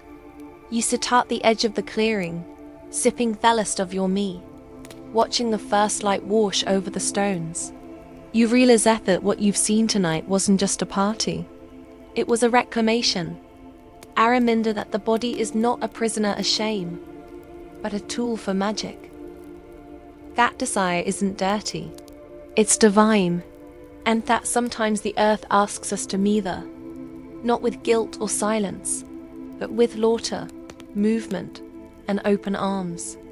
As villagers gather to bury the ashes of the fire in the fields, blessing the soil for the coming harvest, you whisper our own thanks into the wind, for heat, for bodies, for the brief but blazing beauty of a night where everything was allowed, because everything was sacred. The sun has barely crested over the Iron Sea when you arrive at the sanctuary of Apollo at Delphi, but already the whole place buzzes like a beehive. Pilgrims crowd the sacred path, their hands full of offerings. Honey, cakes, coins, sprigs of laurel, and they climb with reverence toward the temple perched high above the valley. From here, the view is breathtaking. Pillar-covered slopes stumbling into mist, birds wheeling silently over jagged cliffs. But you're not here for the scenery. You're here for the Pythia, the oracle of Delhi, the woman whose lips shape the will. Oh, for God! And rumor has it do a bit more than prophecy behind closed temple doors. You're led into the adit, the innermost sanctum of the temple. It's dim, smoky and hot. The scent of bay leaves hangs thick in the air, mingled with something sharper. Sulfur, maybe. You stand at the edge of a pit, peering down into what looks like a chasm in the rock. This is where the sacred vapors rise. The one said to carry the voice of Apollo himself. And seated above the fissure is the Pythia, clad in white robes, her eyes closed, swaying gently as if listening to music you can't hear. She is not what you expected, not a withered crone or Amadade seer. She's young, radiant even. And as she breathes in the vapors, something shifts in her. She begins to chant, not in Greek, not in any language I recognize. Her voice is low, guttural, like wind pouring through a stone flute. The priest beside her scribbles frantically, translating her mutterings into divine counsel for the trembling supplicant kneeling nearby. You watch, transfixed as this woman rides the line between trance and possession. Half here, half gone. And then later, when the temple quiets and the crowd disperses, you hear the whispers. She invites the god fully, someone tells you in a hushed voice. Her ecstasy is not metaphor. Now hold up, are they saying what you think they're saying? That the Pythia doesn't just speak for Apollo. She joins with him in the oldest, most intimate sense. It's a controversial claim even among Thencians. But there are texts scattered like breadcrumbs through Greek literature that hint at more than just visions. One fragment speaks of Theocrical opening like a flower at dawn. Another describes her cries mingled with the rhythm of the god's descent. Their language is poetic, yes, but it walks that razor thin edge between metaphor and something physical. It raises an eyebrow for modern scholars too. Some of these were symbolic descriptions of spiritual ecstasy, like the Christian mystic centuries, later who wrote of divine ravishment and sacred unions with Christ. Others suggest the Pythia may have engaged in ritualized, possibly sexual acts during or after her trance, particularly in the earlier, wilder days of the oracle's fame. And of course there's the ever-debated question of the vapors themselves. Were they real? Were they hallucinogenic or just symbolic shorthand for entering a dissociative state? Interestingly, a geological survey of Delphi in the early 2000s discovered that two fault lines do intersect beneath the temple, potentially as ethylene gas, a known intoxicant that could induce euphoria, floating sensations and altered speech patterns. So maybe the ancients weren't imaging things after all. The Pythia was breathing in visions. But that still doesn't answer the deeper question. What kind of communion was this exactly? You're led to a smaller, more private chamber beneath the temple. No one says what it's for. But it's obvious this isn't a storage room. The walls are carved with delicate images. Apollo and the Pythia entwined in dance, their limbs looping in mirrored poses. The symbolism is hard to ignore. Unitas offerings here are different. Less gold and silver, more personal. A lock of hair, a bone ring, a strip of cloth that still holds a faint perfume. Your guide, a priest in a deep blue robe, speaks softly as he lights a small flame. The god does not enter the temple, he says. He enters her. This is not blasphemy. This is blessing. You ask if the ritual is literal or symbolic. He only smiles. The body speaks in symbols, but the gods, he shrugs. They take what form they choose. Here's a fringadale. Some ancient Kemenata spell that women chosen to become. The Pythia were virgins who once initiated BAME something else entirely. Not wives, not lovers, not mothers, but living vessels. And once their time astral ended, they often withdrew from public life completely. Some say they lived in luxury. Others claim they wandered into the mountains, consumed by a divine voice that had once fled them. There's a darker version of the myth, too. Whispers that the oracle's trances were not always voluntary. That in the oldest days she was chained above fissure, her body taken not by metaphor, but by masked priests or even male initiates acting as stand-ins for Apollo himself. There's no hard evidence for this, just fragments of rumor and literary illusion. But the idea has shouted feminist scholars for decades. Was the Pythia a revered priestess or a sacred victim? You return to the main chamber in time to see another young woman take her place above the fissure. The chanting resumes. She trembles as the vapors rise. Her hands twitch. Her head rolls back, eyes wide. The priest catches her before she falls. The supplicant kneels, crying, overcome by the voice of the god that pours from her like water from a cracked jar. You sit quietly at the edge of the shadows, watching, listening, not sure where the woman ends and the god begins. As night falls over Delphi, the sanctuary glows like a hearth on the mountainside. Pilgrims camp nearby, waiting their turn. Someone answers. Some want permission. Some want to believe the god will see them, know them, enter them, if only for a breath. And you walk down the sacred path in silence, haunted by the image of the Pythois swaying over the abyss, whispering secrets with a voice not entirely her own. Because whether it was sex or trance or something more unnameable, one thing is certain. In this place, to speak with a god, you had to give up something of yourself. Your fear, your body, maybe even your name. By now, you're probably a little desensitized. You've seen gods inverted into bodies, couples de Saperinto sacred woods, and a parade of phallic statues taken way more seriously than they had any right to be. But none of it, not a single bit, prepares you for what happens when you stumble into ancient Peru, specifically into the land of the Moshe, where their most intimate rituals are not written down, not whispered about in shadowed temples, but painted in perfect detail on their pottery. And no, these aren't vague suggestive symbols or polite metaphors. These pots get right to the point, like frontal, back, everything in between tough point. You're standing in a dusty storage room of an archaeological museum near Thekos, surrounded by shelves of ceramic figures. From a distance, they look like any other pre-Columbian artifacts. Reddish clay, rounded forms, some chipped by time, but up close, it hits you. These little sculpted figures aren't weaving baskets or praying. They're doing things that would get pixelated on daytime TV, and they are very specific about it. The Moshe culture thrived in northern Peru between 100 and 800 CE, building pyramids, creating complex irrigation systems, and developing a surprisingly candid language for everything. Their ceramics depict scenes of agriculture, warfare, myth, and also a rich, varied, and extremely explicit library of sexual acts. We're talking heterosexual, homosexual, oral, anal, even acts involving skeletons.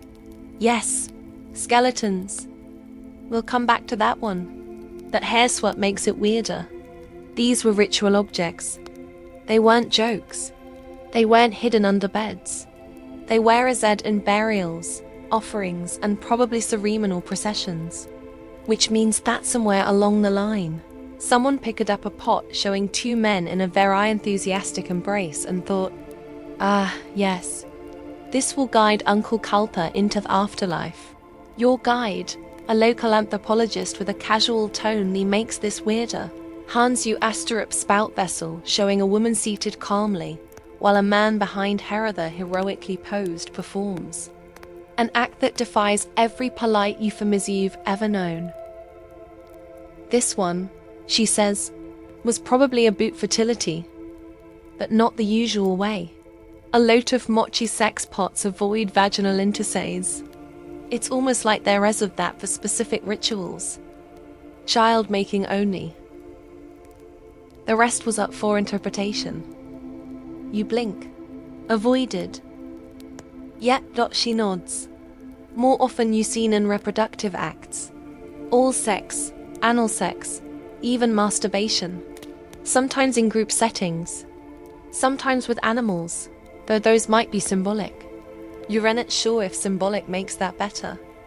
Honestly, but this isn't just a culture being graphically open about pleasure. The Mochi seem to have understood sex as a metaphor for transformation, power, even death. Some of the most iconic potchow skeletons performing sexual acts which at first glance is deeply unsettling. Why is that corpse getting frisky? But scholars believe it represents the cycle of life and death, a kind of erotic resurrection to the Moche. Sex wasn't just creation, it was continuation. There's a particular famous piece, a pot featuring a man with an erect penis playing a flute while Askelton performs oral sex on him. Your guide points it out with the straight face of someone who's explained this to 50 classrooms and one cardinal. Sisha says the music is the offering, their skeleton is the past, and the erection is the continuity of life. Then shephouses. Or, it's just what it looks like. And this is where the scholarly debate kicks in. Some researchers argue that the machiceramics were purely educational or even moralistic, meant to warn about social tabos. Others say they were spiritual in nature, depicting ritual acts that connected people to gods, ancestors, or elemental forces. Still others insist ceramics are just honest, a documentary snapshot of how people lived, loved, and got weird in the Colombian world. There's even our theory that the pots were political tools, coded messages about who held power, who controlled reproduction, and woe could step outside the bounds of social expectation. After all, some oft figures are elaborately dressed nobles or priests, while others are humble farmers. Sex in Mochi art crossed all boundaries. It leveled the playing field. Or maybe it exposed the field right there on clay for eternity. You examine another pot. This one shows a man and a woman in a position that seems logistically impossible until you realize there's a third participant, just off to the side offering a bowl of what might be chicha, a fermented maize drink, and cheering them on. Supportive energy 1,000 years before the invention of teacups. And yet, despite all the wildness, there's no sense of shame in any of it. No apology, no blurring offlines or clumsy censorship. The figures shave calm faces. Their eyes are focused. Their hands are gentle. If there is slaughter, it's not mockery. If there's pleasure, it's not hidden. These pots aren't made to titillate. They were made to testify. This is how we lived, they say. This is what mattered. This is how we're connected to each other. And to the unknown. Outside the museum, the sun dips behind the Andean peaks, casting long golden rays across the red earth. You stand in silence, watching the shadows stretch like the Moke's legacy itself. Strange, beautiful, defiant. You think about how much of history is filtered through oppression. How often sexuality is hither erased or turned into scandal, and yet here, in a desert valley a millennium ago, people were unafraid to mold clay into honest stories to show the sacred and the carnal in the same breath. And maybe that's what makes the mochi so unsettling, because they force you to confront the parts of yourself you'd rather keep off the shelf. The air here is so thin you can taste it.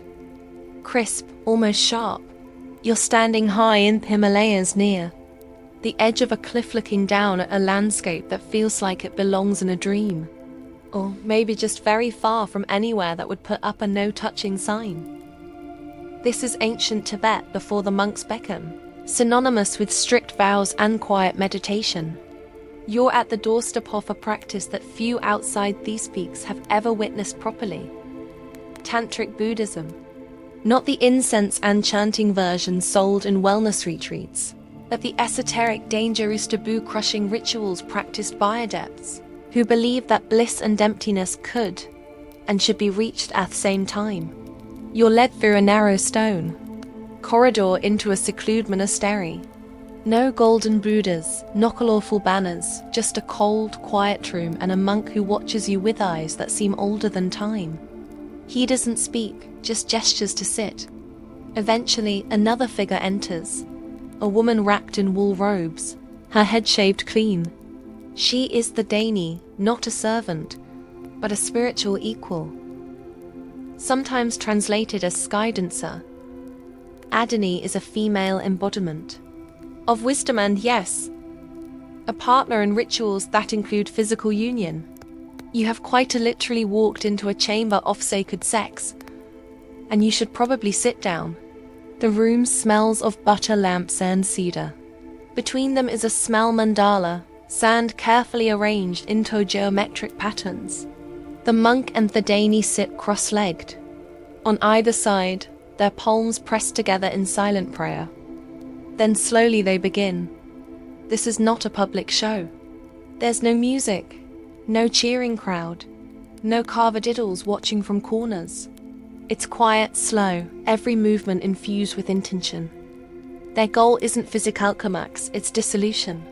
They are not trying to lose themselves in each other. They're trying to transcend themselves a century. In Vajrayana Buddhism, the path to enlightenment includes many tools, mantras, visualizations, breathing techniques, and yes, Karma Mudra, the practice of ritual sex between advanced initiates. The idea is that by engaging senses, but without attachment to desire, the practitioner can harness pleasure as a vehicle to pierce through illusion. In other words, the act isn't about the body. It's about annihilating ego through it. That's the theory. The practice, well, it's intensely controversial, even among Buddhists. Some lineages insist it's symbolic. Others argue it's literal, beautifully for the few who have achieved total mental discipline. Because if you're not fully detached, if you're still craving a clinging or fantasizing, you're not freeing yourself from illusion. You're just dressing it up in saffron robes. Here's your fringe fact. Early Tibetan texts describe ritual sex not as an indulgence but as a terrifying ordeal. The practitioners fasted, meditated for weeks, and recited mantras thousands of times before engaging. The Dani wasn't there to serve the man. She was there to test him. If his focus wavered, if he treated her like a woman and not a living embodiment of prana transcendent wisdom, he failed. She might even punish him. And yes, some of these accounts mention physical pain, symbolic death, even mild poisonings meant to sharpen awareness. Love and suffering were never far apart. One particularly unsettling legend involves Padma Samba, the tantric master who brought Buddhism to Tibet, who is said to have had multiple consorts, including Yish Sol, his closest spiritual partner. Their union described in ancient texts wasn't gentle. It was explosive, even violent at times, as they ripped through the boundaries of form and mind. She later became a full enlightened being herself, suggesting that the practice wasn't about submission or pleasure, but mutual transformation. You watch the couple in the room now, barely breathing. They move in synchrony, not erotic, but sacred, like a living prayer. The monk chants form mudras. The Dani murmurs a mantra under her breath. They lock eyes and something passes between them. Fierce, blinding, peaceful. Then stillness. Complete and total stillness. The room seems to vanish. The mountain seems to vanish. It's just breath and presence and something more expansive than you have words for. And just like that, it's over. They separate. Bow to each other. Rise. No kisses. No flush of romance. Just a deep, quiet satisfaction as if they've returned from the edge of something enormous and left a part of themselves behind. You're shaken not by what you saw, but by how pure it felt. But of course, not all stories end this beautifully. The history of these rituals is peppered with scandal, abuse, and corruption. Even in modern times, certain teachers have used tantric sex as a weapon, convincing followers that sleeping with them was a path to enlightenment. Many were harmed. Some still are.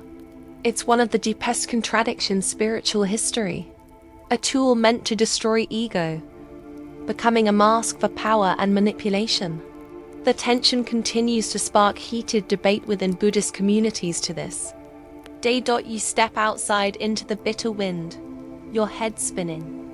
The sky has turned pale with approaching snow. You look back at the monastery, nestled like Askra in the mountain's ribs, and feel like you've glimpsed a sliver of something forbidden. Not because it's evil, but because it's hard. Harder than denial, harder than desire. To stand in pleasure and remain still. To open yourself to union and yet expect nothing. To touch a person and see emptiness. As you descend the path, the snow begins to fall. Soft, cold, weightless. Yao think of the word they used in Thetemple, Tamo. Inner fire. It said Tobin at the base of the spine, rising with each breath, each movement, each surrender. It melts the illusion of separateness. And now, walking along a trail, the quiet snow, you wonder if maybe you felt the edge of it flickering in your ribs. Maybe. Or maybe your rage just freezing. The scent hits you first. Smoke, sweat, and something faintly metallic like blood stirred into clay. You're no longer high in the mountains, sir, drifting through sunlit groves. You're on the wide plains of southern Africa now, standing at the edge of Azulu initiation camp where the air is shut and still, broken only by the rhythmic drumming of boys becoming men. It's not a tourist site, not a reenactment. This is real and sacred, and you're here on shaky permission. You're about to witness isn't that kind of ritual that ends with a certificate or a handshake. It ends with a scar, a new name, a very complicated introduction to sex. The Zulu people, one of the largest ethnic groups in Africa, have long held elaborate rites of passage for both boys and girls. Ceremonies that mark the moment when childhood ends and adult responsibilities begin. But tonight, you're on the male side of the divide, where the line between innocence and initiation is drawn with fire. Literally, you're led into a clearing where the young men, barely teenagers, sit in a circle, wearing nothing but loincloths and ochre body paint. Their eyes are wide but determined. They've been fasting, praying, enduring physical tests, and learning ancestral laws 4 days. The elders walk among them with staffs and stern faces, telling stories of warriors and gods of battles won and shame avoided. And then just beyond their fire, light, the women arrive. They're not wives nor prostitutes, nor any own sposion. These are chosen women, selected for their spiritual purity and experience. In some lineages, the Ariolda initiates themselves, graduates off ritual, who now return to guide the next generation. Their role tonight is not romantic. It is instructional. They are about to teach the boys how to use their bodies responsibly, respectfully, and in a way that echoes centuries of tradition. There's no giggling nor flirtation. This is solemn. This is serious. One by one, the boys are taken aside to private enclosures led by the women. What happens next varies by region, family, and tribal preference. In some places, the ritual is symbolic. Lesson in anatomy, in expectation, in emotional discipline. In others, it involves direct physical experience. Some oral histories speak of a single act of intercourse designed not for pleasure, but for calibration, for introduction, for alignment. It's sex, but not as a celebration. It's sex as ceremony. The tension is thick. Some of the boys return with blank faces, some with tears, others with a strange quiet pride. No one mocks, none judges. This isn't a locker room or a frat party. It's more like a funeral for childhood. The boys who return are no longer children. They are armored men. Your guide, an elder wrapped in beads and a leopard skin belt, explained softly. This is not about lust. It is about knowing. A man who knows his body can protect it. A man who knows a woman's body can honor it. And yet, no Taviran agrees. Anthropologists have long debated the ethics of these rituals. Some label them exploitative. Others argue they are misunderstood by outsiders who impose modern Western ideas on a culture that doesn't operate under the same moral structure. The Zulu see sexuality as interwoven with power, ancestry, and social stability. To them, withholding sexual knowledge is far more dangerous than offering it through sacred channels. Still, some reforms have happened. In recent decades, many initiation camps have shifted towards symbolic instruction, with greater emphasis on consent and psychological readiness.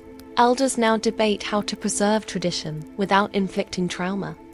Some communities have banned physical initiation entirely, opting instead for mentorship programs, storytelling, and supervised education. The pendulum swings slowly between reverence and re-evaluation. Your guide offers a quirky detail, half smiling as he adds it. Did you know, Hesses? There is a Zulu saying, "A boy is carried, but a man is held accountable." He lets it hang there like smoke above the fire. Meanwhile, in a neighboring village, a parallel ceremony takes place for the girls. Dressed in beaded skirts and adorned with cowrie shells, they gather under moonlight choosing the Umulo songs, ancient verses about fertility, loyalty, and inner strength. Some of them carry short sticks, symbols of protection. They are not brides in waiting. They are warriors in a different sense, being taught how to wield their sexuality as a tool offerer, not submission. Among the Zulu, virginity is often emphasized. For girls, sometimes tested, some are self-declared, sometimes ritualized through a dance. And yet, the contradiction looms. While boys are expected to experience, girls are expected to withhold. That imbalance isn't lost on critics both inside and outside the culture. But tonight, their focus is on the boys. Later they will be circumcised, not in a hospital, but with ancestral blades by hands that have denied for generations. It's a physical scarf that marks a spiritual passage. They will not cry, or rather they are alouette cry, that they will be told. Their tears are sacred water, not shame. Afterward, they will be given new names, new clothes, and welcomed back into their community with songs and feasts undulations that stretch long into the dawn. You sit by the fire, watching embers rise into the dark. The drumming softens. The boys sleep under furs, their bodies aching, their minds still catching up to their new status. You realize this isn't about sex as pleasure. It never was. This was about preparation, about the weight of being responsible. Not just for yourself, but for others, for family, for lineage, for the balance of the world. And yet the question lingers. Can something sacred still be sacred if it hurts? If it forces a child to grow before he's ready? Or does that in this context make him ready? You have no answer. Just the scent of fire in your hair and the distant sound of an Izamungzi, a praisenger chanting the names of the newly made men. In this place, manhood is not chosen. It is earned with blood, with sweat, with the silent understanding that what you do with your body will echo long after your name is forgotten. You don't even need to enter the building. Pompeii tells you what it's about the second you step onto its ancient streets. The city might be long dead, but the walls are still whispering, or rather shouting. Graffiti clings to every surface. Some of it poetic, most of it obscene. All of it startlingly human. A carved penis here, a crude sketch there. An invitation scribbled like a sticky note across a doorway. This city, frozen in time by volcanic ash, did not believe in keeping its sex life private. And now you are standing in front of one of its most infamous buildings, Lupanor, the House of the She-Wolf. A brothel with stone beds, no doors, and a mural menu sovavid. You don't need to speak Latin to get the gist. The front hallway is narrow and worn, the floors polished smooth by centuries of footsteps. You walk into a small room, no bigger than Amadon. Bathroom, and your eyes immediately go to the fresco above the door. There's a man and a woman. They're real busy. Above them is a number, likely referencing a specific position or service. This isn't abstract art. This is an advertisement.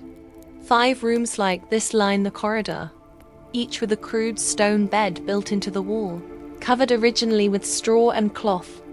The walls are painted in deep reds and earthy browns, and every single one has erotic imagery. Not romantic, not metaphorical. It's straight up instructional. This was an establishment where you could point at what you wanted, and no one would blink. You move slowly through the rooms, reading the graffiti like a bizarre Yelp review system. One etched into the plaster reads, "Maritus was here. He had the best time with Fortunata." Another, "I did it, and I liked it a lot."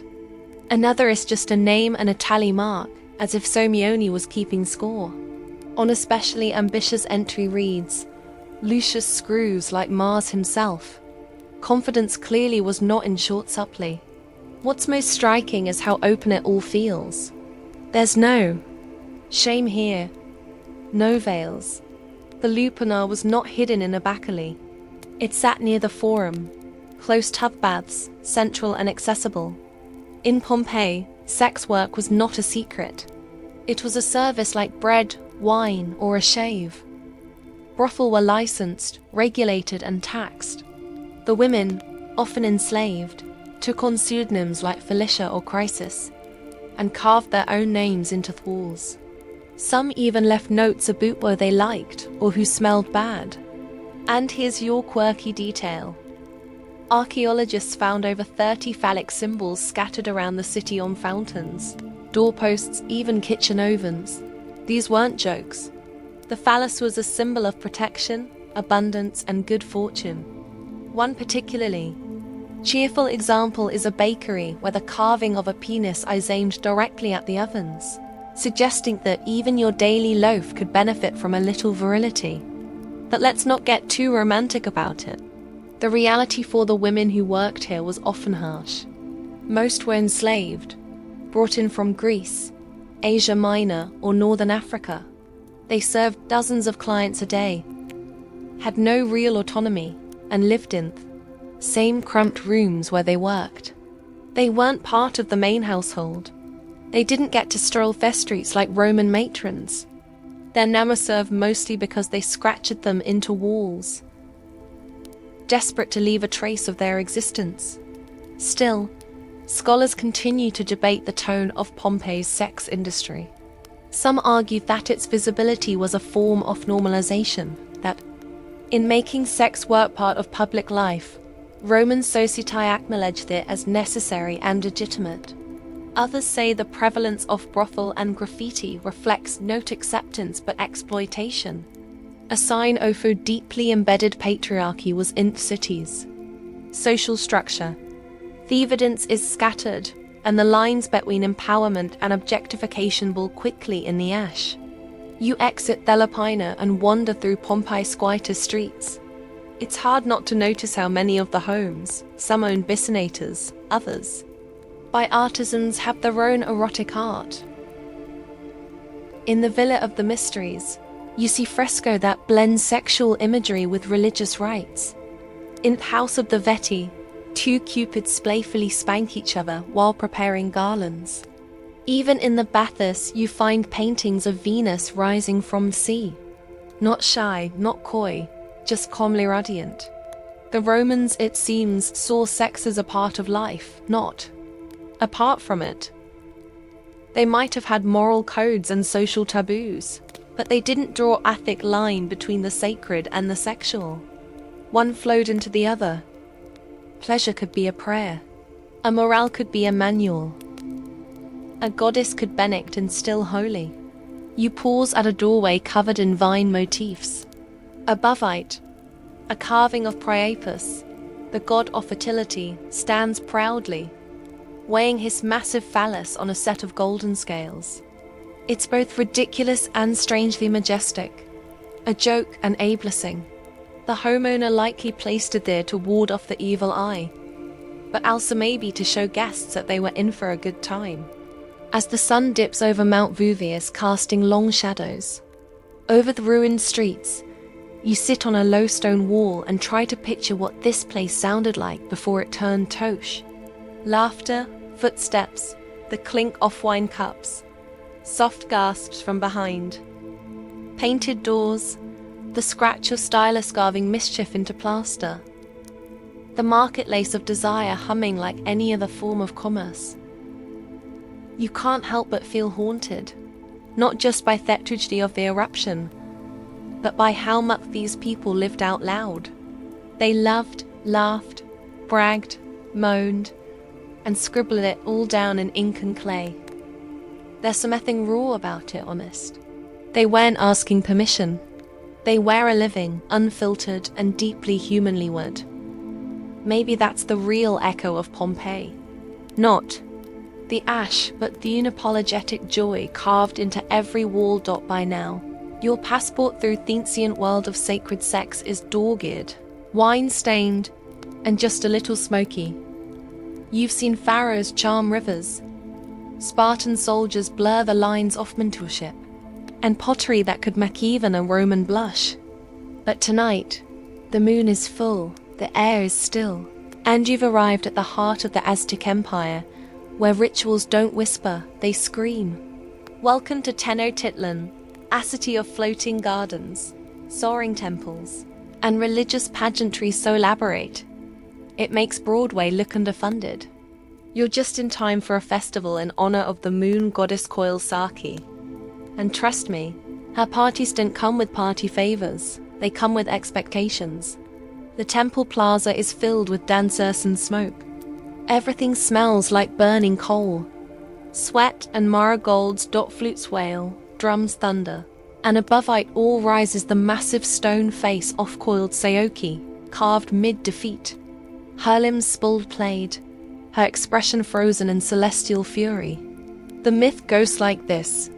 She tried to kill her mother, the earth goddess Kotniki, for getting pregnant inappropriately, but her newborn brother Hitsili sprung out off womb, fully armed, and sliced her in two pieces. Family drama, Aztec style. But don't let the grisly origin fool you. Koilakui remained powerful, fierce. She embodied the moon, feminine energy, and the shifting rhythms of women's bodies.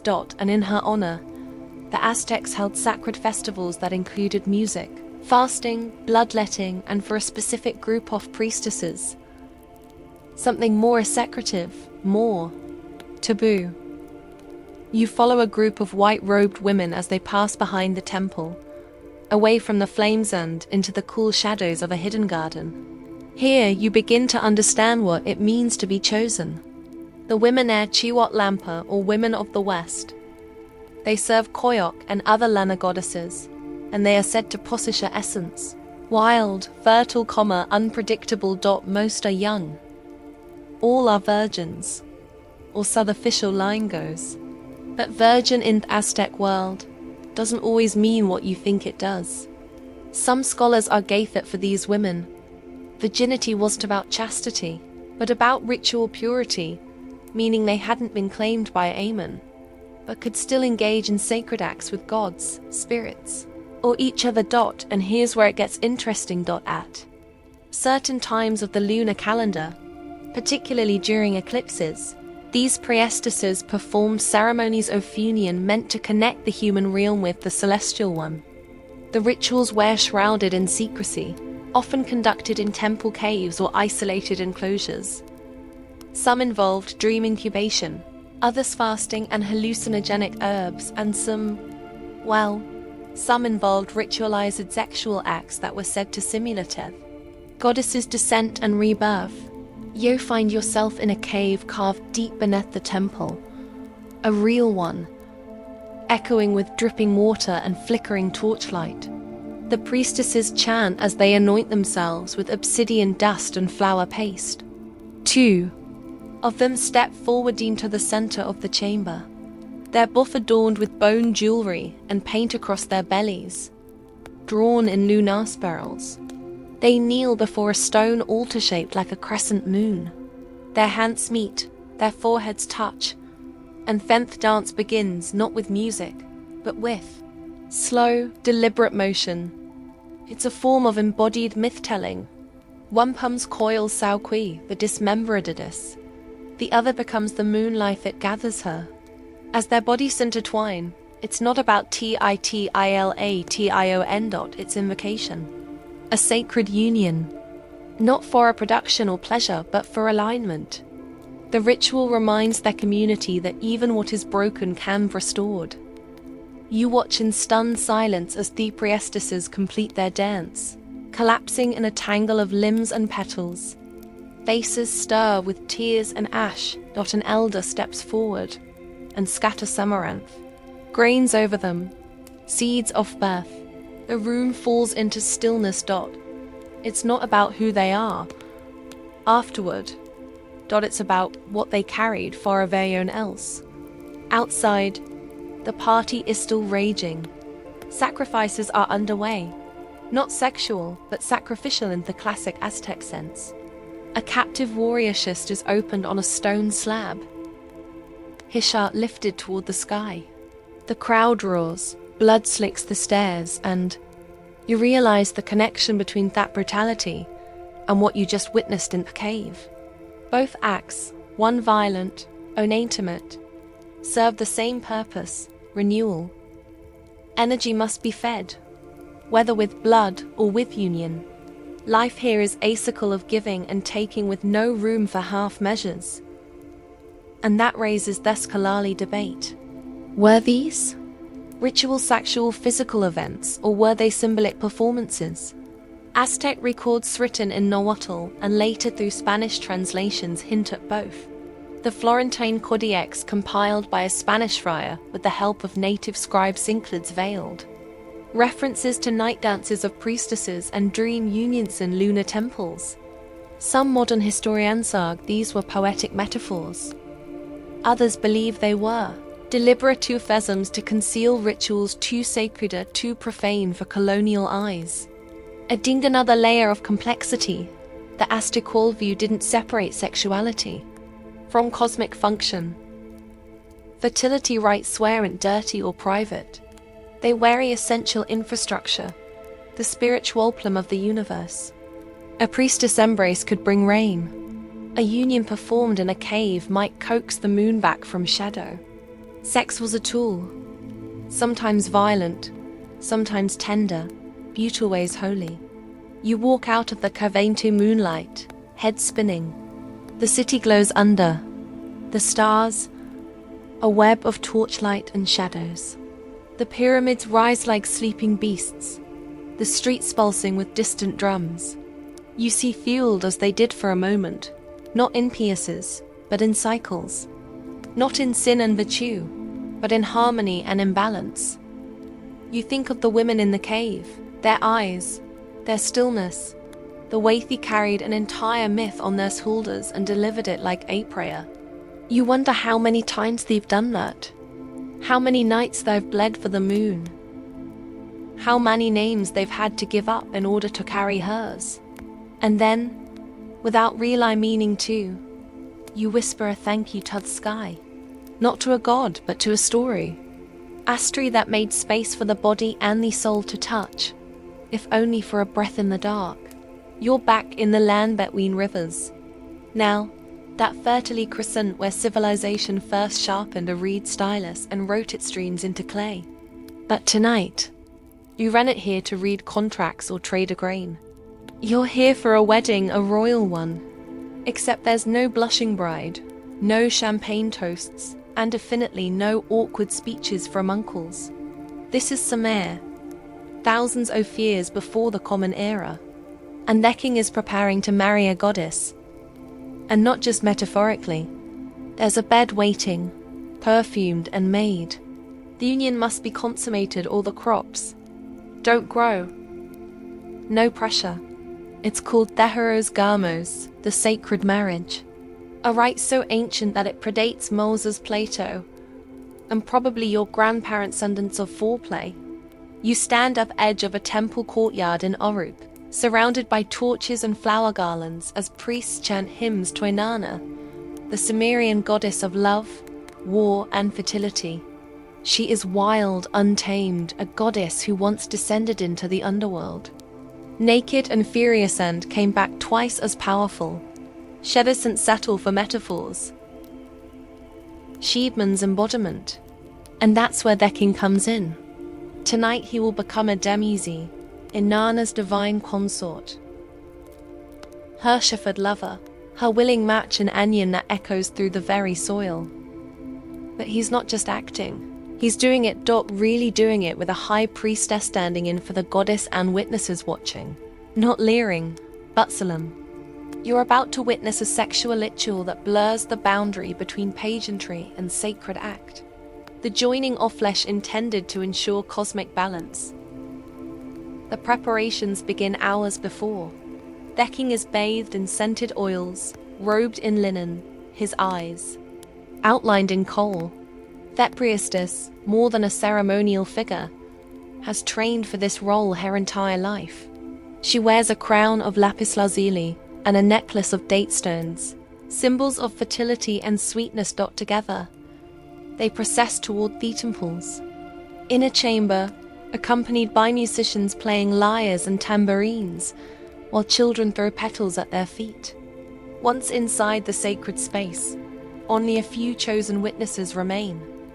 Priests, scribes, and elders tasked with recording the event. You're one of them. Congratulations.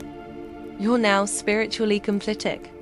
The couple enters the bedchamber, which has been carefully decorated to evoke the lushness of spring. Reeds bundled along the walls. A carved lion's head pouring water into a pool. Baskets of figs and honey left as offerings. On the bed carved into thewwood are lines from the Sumerian sacred marriage. Him. He has sprouted. I have sprouted. He has opened. I have opened. He has come forth. I have received him. This isn't just poetry. It's literal. The priestess embodying Inanna lies back, arms outstretched. The king embodying Demizi climbs onto the bed and joins her. The room grows silent.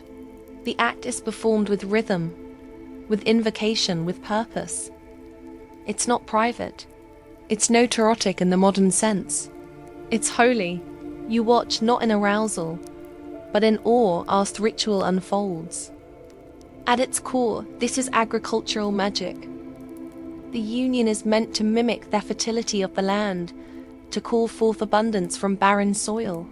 By reenacting the divine coupling, the king symbolically ensures that the gods will bless his reign. That grain will fill their granaries, that the Tigris and Euphrates will flood gently and on time. When it's over, there's no cigarette, no quad shuffle. The priestess rises and sings a blessing over the king. He kneels before her, not as a man before a woman, but as a mortal before a goddess. Then they emerge from the chamber together, faces composed, greeted by cheers and music. The crowd erupts. The marriage is complete. The city rejoice, the world briefly, feels aligned. Here's the curious bit. The year as Gamos wasn't just a one-off spectacle. It was performed annually in many Mesopotamian cities, sometimes in front of enormous crowds. Some versions involved place where actors took on the roles. Others required full physical enactment by Therala and priestess. The Sumerians didn't draw a line between myth and matter. They saw no contradiction in a human playing God so long as the performance brought real-world results. And of course, modern scholars argue over all of this. Was the sex symbolic? Did the king really do the deed in front of his priests? Or was it a private act trapped in public drama? Some historians say yes, pointing to surviving hymns, tablets, and temple layouts designed with bedchambers and viewing platforms. Others suggest it was metaphor stretched be later, Interpreters that maybe Viking ritually entered the goddess through poetry and prayer, not actual penetration. Honestly, it could go either way. But even the doubts say something. We want to know what was real. We want to imagine the body of that priestess and the breath of the king. We want to feel that the earth trembled as two people touched. And maybe it did. The ritual has long since vanished, buried beneath centuries of conquest, language shifts, and new religions. But its echoes remain in marriage ceremonies, in spring festivals, in fertility blessings. Whenever two people stand before an altar and promise union, for better or worse, they're enacting the faint shadow of this ancient rite. You leave the temple slowly, the chant still ringing in your ears. The scent of date wine and sandalwood clings to your clothes. The city hums with celebration. Somewhere in the market, a woman is selling tiny clay figurines of Inanna and Dumuzi, locked in an eternal embrace. And you wonder, was that what the gods wanted all along? Not impulse or blood or gold, but just two people daring to merge under the eyes of heaven, believing even for one night that union could save the world. You aren't entirely sure what you're looking at first. There's music, drums, flutes, bells, but it's oddly out of sync, like the rhythm was broken and stitched back together. The crowd around you is buzzing, eyes locked on the temple steps where a group of men are dancing in long swirling robes. Their movements are sharp, ecstatic, almost violent, and then you see it. Red streaks staining their garments. Blood, not from battle or punishment, but from a self-inflicted ritual. You're in Freya now, somewhere in what's modern-day Turkey, and you've stumbled into the unblinking heart of the cult of Cybele. This isn't a fertility rite. It's a full-body exorcism, and it ends with the ultimate sacrifice, manhood. Cybele, the Great Mother, was not a goddess you approached lightly.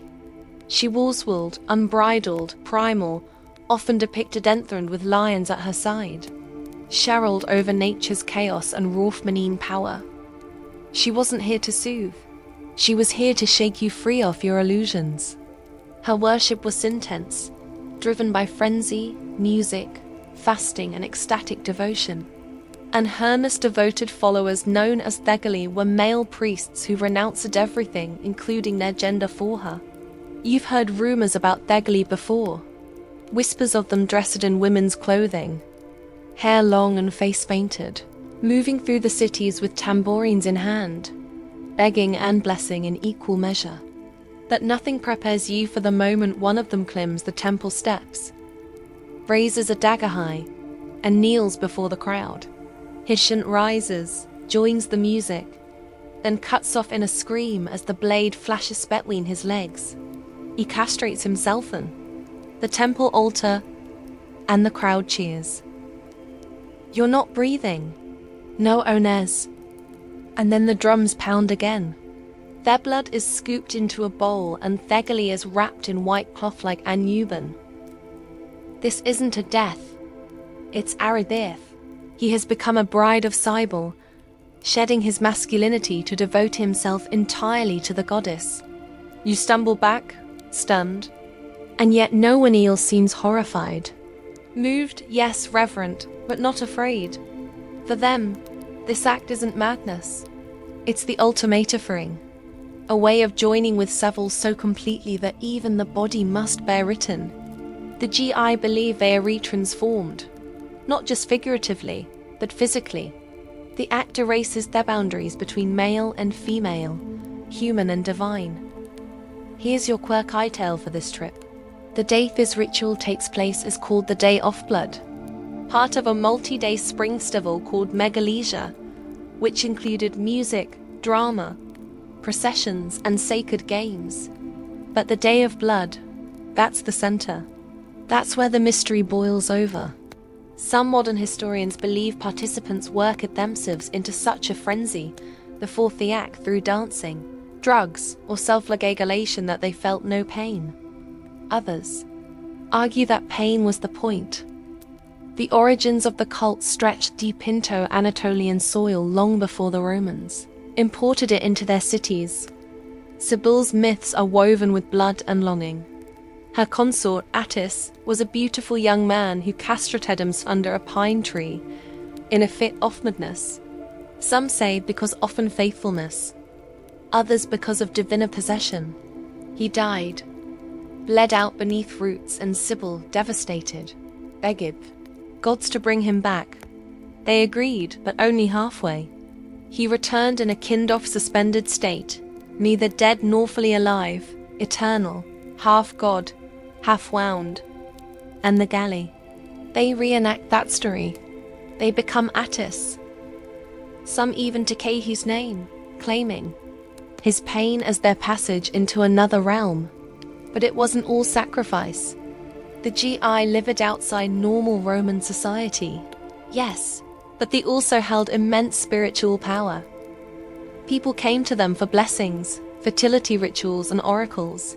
They danced through city streets during festivals, wearing jewelry, perfumes, and flowing robes, blurring every line imaginable. For some they were sacred, for others terrifying. And for Roman officials a problem, because Rome, with its obsession over order and hierarchy, did not appreciate the galley's chaos.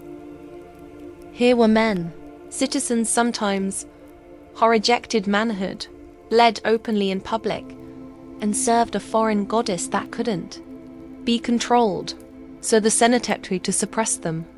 Edicts were passed. Native Romans were forbidden to castrate themselves, but enforcement was spotty. The cult endured. You can't outlaw devotion that deep. Modern scholars are still arguing over how to classify the galley. Were they transgender? Eunuchs, priests acting out myth? The language doesn't map cleanly. Some insist they should be seen as early trans figures. Others caution Argenstapling modern identities to ancient practices. But the one thing everyone agrees on, the GI were radical. They lived on the edge of societal norms, rejected everything the Roman patriarchy held sacred, and found their power in surrender. You find yourself seated near a group of them now in the temple Cinna court. One has painted his eyes in bold coal lines. Another strums a lyre, sing a haunting melody that loops around your brain like incense smoke. They don't look like victims. They don't look broken. They look transformed. Their eyes burn with a kind of clarity you can't quite name. And in that moment, you get it, at least a little. This wasn't about mutilation. No, truly. It was about control, reclaiming the body, reshaping it into something sacred. In a world where birth defined your role, your power, your worth, Fegoli carved a third path. They Chesito bleed, and in doing so, they became untickable. Terrifying, yes, but also divine. As the sun sets behind the temple, the red of the sky matches theirs on the steps. Drums echo across the hills. A chant begins slow and deep. Fegoli dance again, not in pain, but in rapture. And you realize they didn't lose anything. They gained. A goddess dot the salt in the air hits you the moment you step off the boat. It clings to your skin, curls in your hair, and sinks deep into your lungs. You're on the Hawaiian Islands now, long before the hotels, the luau, or the Instagram filters. This is Hawaii in its ancient form, where volcanoes ruled the horizon and the gods were everywhere. In the trees, in the waves, in the eyes of the person watching you from the edge of the ha. A sacred temple built from dark volcanic stone. You're not here to tan. You are here to witness a royal ritual sentiment, so political and so deeply tied to sex. It makes monarchy feel a lot less ceremonial. The temple rise low and broad from the lava rock, its edges worn smooth by centuries of trade winds. This is no cathedral. It's raw, elemental, and you can feel that hum, that ancient vibration of land and lineage pulling at your ribcage like a tide. It's coup here, taboo. but that doesn't just mean forbiddens. It means charged, consecrated. And tonight, the high chief is about to offer himself to the gods in a way that man's both physical endurance and emotional flexibility. You watch from a respectful distance as the alley is led up the temple's central platform by a group of priests in red feathered capes. He's bare-chested, tattooed in spirals and sharp lines, his skin glistening with oil. Beside him walks a woman, not his wife, not his lover, but a chosen one, Kapu, or sacred woman, selected by priesthood for this night alone. She was a lei of fragrant male leaves and nothing else. Her body, like his, is marked with tattooed prayers. They don't look at each other. They don't need to. This isn't personal. This is divine logistics. You've arrived for what some call the sacred eating and reproductive ritual. But it's more than that. In Hawaiian cosmology, mana, spiritual energy, flows through certain bloodlines. The Ali weren't just rulers. They were living conduits for the divine. Their bodies weren't theirs. They were tools, vessels, to preserve that mana and transfer it to the next generation. Their unions had to be carefully orchestrated, which means sometimes, yes, sex was a public ritual, or at least a very well-attended one. The woman lies back on a woven mat beneath a stone carving of Lono, the god of fertility and agriculture. Around them, priests chant in low melodic waves. The Ali kneels beside her, places his hands on her belly, and whispers a prayer. Then, slowly and with ceremonial precision, the ritual begins. There is no moaning, no drama, just breath, rhythm, intention. Note about seduction. It's about alignment. The moment is not only sacred, it's political. If this woman conceives, her child could become the next ruler. Beautifully if the timing is right, only if the stars align, only if the mana is deemed strong enough. This is why the Ali sometimes took sisters as wives to consolidate that mana. Yes. Sibling marriage was practiced among Hawaiian royalty, not out of ignorance or decadence, but because the power of the bloodline was believed to intensify through union. To outsiders, it might sound disturbing. To them, it was divine mirth. Here's your fring fact. Hawaiians had entire chants colored melami dedicated to genitals, and they weren't shy. These weren't medical. They were celebratory, poetic, hilarious, deeply affectionate. Genitals were given nicknames described in fid metaphors and praised for their beauty and function. Some malimi were even composed fawn-born Ali praising their future fertility and sexual power before they could crawl.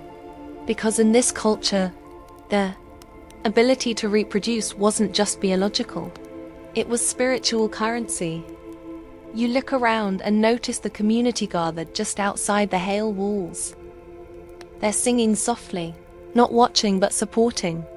Their voices rise like Annette holding the sacred couple in place.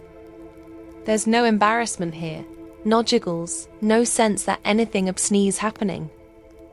This is the natural order of things. It has always been this way. And yet not everyone agrees on how widespread or literal these rituals were. Some scholars argue that sexual rites at Ha were rare, symbolic rather than physical, exaggerated by early missionaries or colonial writers eager to paint native practices as savage. Others point to oral histories, chants, and archaeological evidence that Saga's sexual union was a central part of certain seasonal and political ceremonies. The truth, as usual, sits somewhere between interpretation and erasure. But what's clear is this: ancient Hawaiians did not separate sex from holiness. The act of union was a cosmic echo of volcanic birth, of tide swelling and retreating, of plants bursting forth after rain. The body was a temple, yes, but also a tool, a language. And on nights like this, it spoke directly to the gods. You watch as Ali and the Wahine rise together, still quiet, their faces composed. Theprists anoint them with water and oils, touch their foreheads with leaves, chant blessings over the womb. If conception occurs, it will be seen as a sign.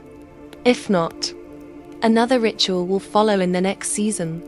But either way, they have fulfilled their role. They have honored gods. They have fed the mana. The ceremony ends with a feast.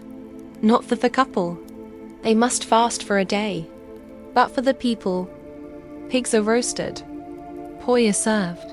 Songs rise like waves. The sacred has touched the earth, and Theath responds in gratitude. You sit on the edge of a lava rock watching the flames dance under the stars. And you think about how many cultures tried to separate sex from power, from spirit, from public life. And how here on this island surrounded by endless sea, they're fused. They made it central, visible, sacred. And maybe that's the lesson. That some acts aren't private or public. They're primal, shared not with crowds or partners, but with the forces that made us. And maybe if we paid a little more attention, we'd hear our own blood humming those ancient chants. Part longing, part duty, part celebration. You awaken in the middle of a walla garden where nothing is blooming and yet everything feels alive. Stone dragons coil along the edges of tiled roofs. Wind rustles through bamboo groves like whispers between old friends.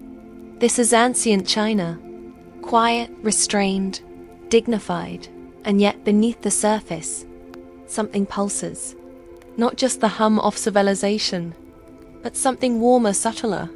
You've arrived at the private headquarters of a Taoist alchemist, and he's about to explain how sex can literally extend your life, awaken your spirit, and if you're lucky, make you immortal. You're ushered through a wooden door carved with yin-yang symbols and ladinto, a study that smells like sandalwood and dried plum. Shelves are packed with scrolls thick with diagrams of the human body, stars, animals, and a frankly alarming number of genitalia. Your hostess an elder in flowing robes, hair in a top knot, eyes sparkling like he's about to reveal a cosmic joke. He sits cross-legged, offers you tea, and beckons. The path to immortality, Hesies, starts between the legs. You most choke on your tea. Taoism, unlike many other ancient philosophies, never viewed sexual energy as something dirty or distracting. Quite the opposite. They believed it was essential, a vital life force called Jing stored in semen, menstrual blood, and the organs. Misusing it led to weakness, disease, early death. But if harnessed properly through our careful breathing, timing, and technique, it could purify the body, open the mind, and even launch their spirit beyond the mortal coil. This is the art of Fang Zhong Shu. That's of the bedchamber. You're handed a scroll, with illustrations that would make the Kama Sutra look like a stick figure sketchbook. There are couples twisted into improbable shapes, not out of acrobatic arrogance, but because every position is thought to align specific energy meridians. The goal, circulate key life energy through both bodies, moving it up the spine, across the crown, and back down again in a seamless loop. One diagram shows a man thrusting in rhythm with the stars. Another depicts a woman exhaling through her toes. It's all very specific and very sincere. But here's the twist. In some Taoist schools, ejaculation was considered castric. Every drop of semen was taught to drain your life force. So, men were trained to delay, withhold, even reabsorb their fluids. One method involved clenching certain muscles so hard you could probably crack walnuts between your thighs. Another technique is breath control to reverse the flow of energy just before climax, shooting it up the spine to nourish the brain. And the women, oh, they were considered awful vessels of yin. Energy, cool, fertile, nurturing, and essential for balance. The more skilled the partner, the more vital energy the man could absorb from her without giving any of his own. In some texts, a highly trained Edoist master could make love to multiple women in a single night, never climax, and wake up literally glowing with health. Also, the marketing claimed. You begin to see why some emperors were really into this. There are entire treatises like the Sunu Jing, classic of the plain girl, which is supposedly a conversation between the Elo emperor and a celestial maiden woe teaches him everything from breathing techniques to the ideal rhythm of thrusts. Spoiler, it's not fast and furious.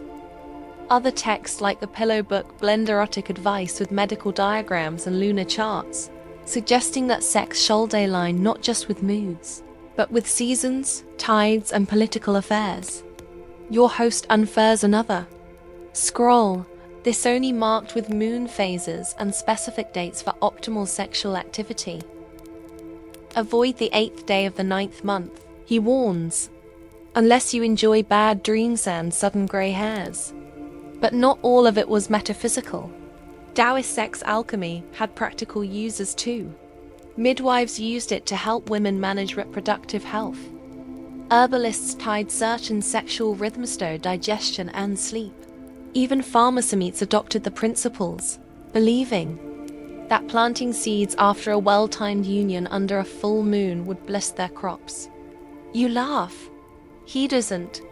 He's completely serious. Here's a quirky fact.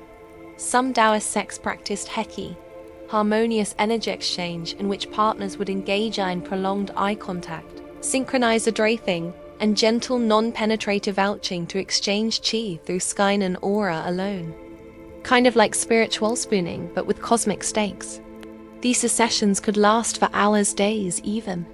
No climax, no speaking, just bodies humming together like tuning forks in a temple. As you sip your tea, try not to look too overwhelmed by. Scroll labeled the butterfly method. Your host leans closer. You Westerner chase fireworks, he says. We chase embers. And that sums it up, really.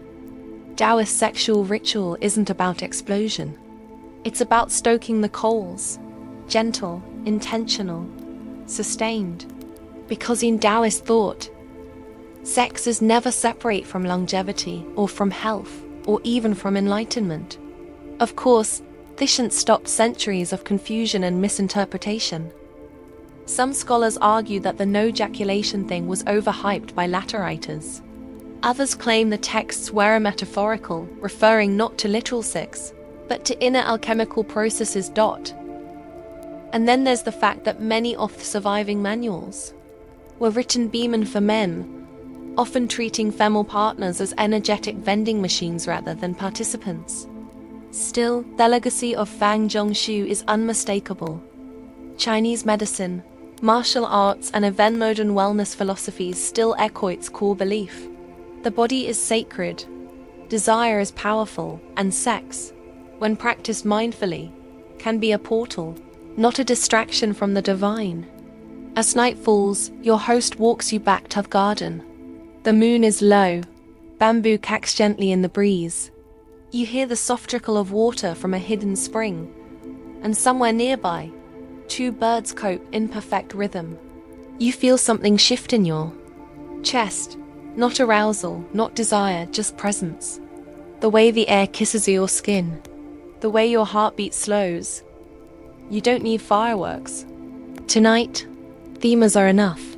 The torch light flickers low against sandstone walls of Sayu, descend into yet another underworld. This time, not mythic, but entirely real. You're deep beneath the city of Ephesus, and the year is somewhere around the 1st century CE.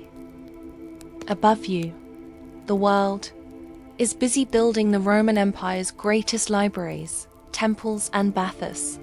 But down here, things are quieter, warmer, stranger.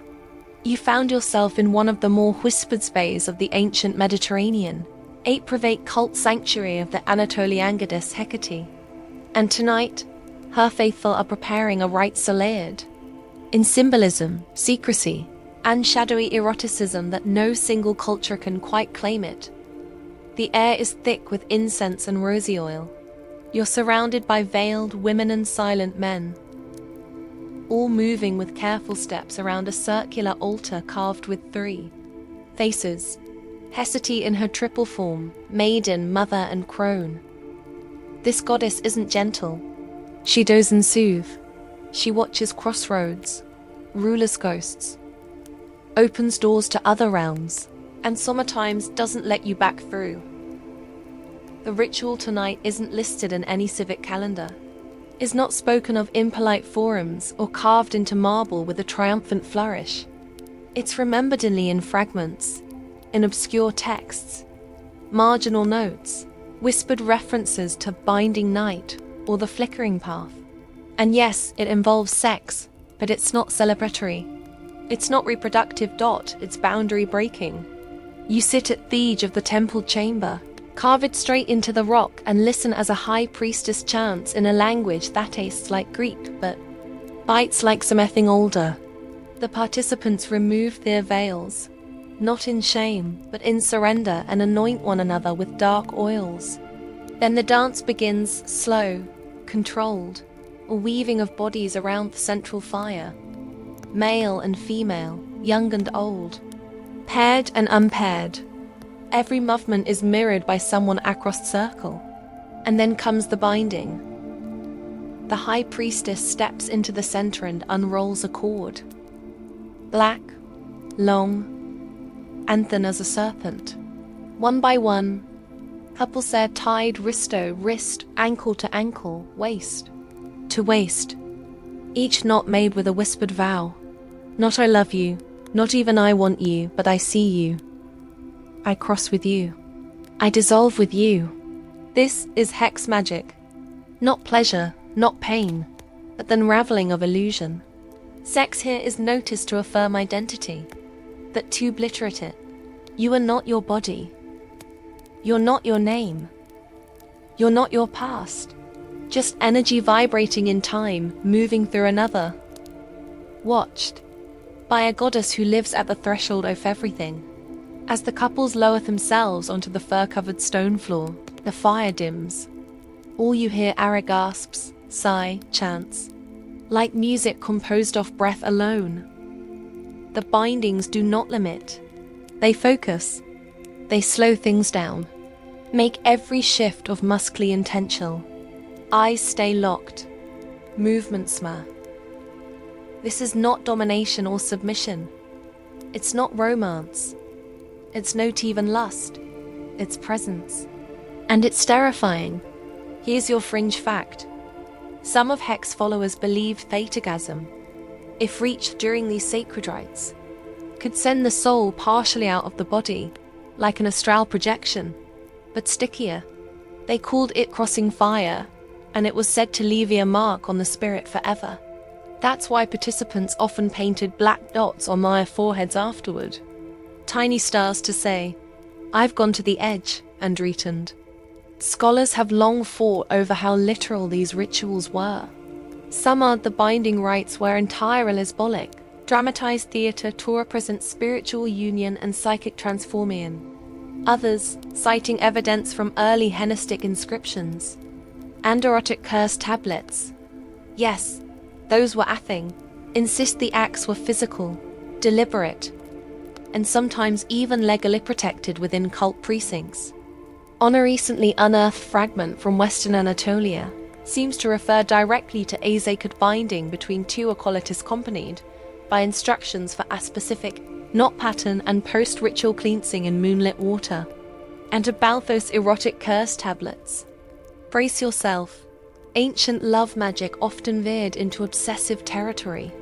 Some people, desperate to win or control the affections of another, would write out incantations on thin sheets of lead, folded them tight, and bury them in graves, hoping the spirits would carry their wish into the underworld. Many invoked Hecate, directly, calling her the Night Wanderer, the key bearer, Theon who could unlock hearts or lock them forever. But tonight's ritual feels different. It's not about controlling Ganyan. It's about surrender. Dissolution. The sex you witness is sacred, not because it's hidden or flashy or primal, but because it's deliberate.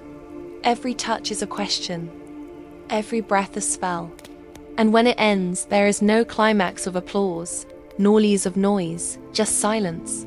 The kint that folds over you like a blanket or ash shadow. The high priestess walks through the circle, cutting the cords gently, one by one. Each pair lies still, eyes open, bodies trembling with something you don't have a name for. They don't kiss. They don't cuddle. They just are all unveiled. For a moment, they have forgotten who they are, and that forgetting is the whole point. As dawn threatens the edge of the sky, the veils are put back on. The oil lamps are extinguished. The altar is wiped clean. No one speaks. Not because it's forbidden, but because anything you could say would shrink what just happened into something small. And that would be a kind of violence. You follow the last of the robed figures into the morning haze, and the city reappears slowly. Markets, birdsong, the clink of amphorae. Life resumes. Bootyao not the same. Not entirely. Yao keep thinking about that moment in the firelight.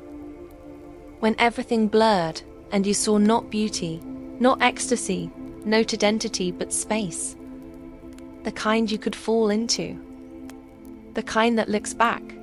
In the cult of Hecate, sex wasn't the destination. It was the crossroad. And you just crossed something too. You've seen temples built of gold and bone, ceremonies carved into mountain sand lit by fire. But tonight you step into something softer, warmer, woven. You're in the Pacific again, but not Hawaii this time. You've landed in Tetrabrian Islands, a chain of emerald specks off the coast of Papua New Guinea, where the air is thick with coconut scent and hibiscus blooms brighter than logic. This place has been called the Islands of Love. Thought it's less a compliment and more a challenge, because here sex is so open, so casual, and so profoundly ritualized that it makes even the most permissive cultures you've seen look shy by comparison. You step onto the crochet coral path that winds through the main village. Children race past YOLOing. Teenagers lounge under palm-tree awnings. And somewhere nearby, a drum beat thumps low like a heartbeat coming from the earth. A girl, maybe 15, walks past you wearing only a grass skirt and a necklace of shells, holding hands with a boy who looks her age. They're not hiding anything. They're not expected to. In fact, tonight is his night to sleep at her hut. You're watching a system unfold that's been misunderstood by outsiders for over a century. When the first anthropologists served here, wide-eyed, colonial, and deeply repressed, they found themselves in a world where premarital sex wasn't just accepted. It was celebrated. Young Troyanders began exploring sexual relationships in early adolescence, encouraged to experiment, choose, and repeat. Romantic attachment wasn't shameful. It was expected. But no townership. There was no jealousy. No lectures about waiting. Just curiosity, care, and a whole set of rituals that guided every step of the way. You are invited to the village's evening dancer circle. Torches are lit, the drums intensify, and groups of young men and women begin to dance. Hips rolling, hands fluttering like birds, feet shifting in the dust with practice grace. This isn't about performance. It's flirtation as sacred, right? Eye contact is electric. Smiles are coded. Bodies move together in waves. And if a boy catches a girl's eye and she doesn't look away, that's his invitation. No words are spoken. He'll go to her house later. He'll enter her hut silently. If she changes her mind, he'll leave.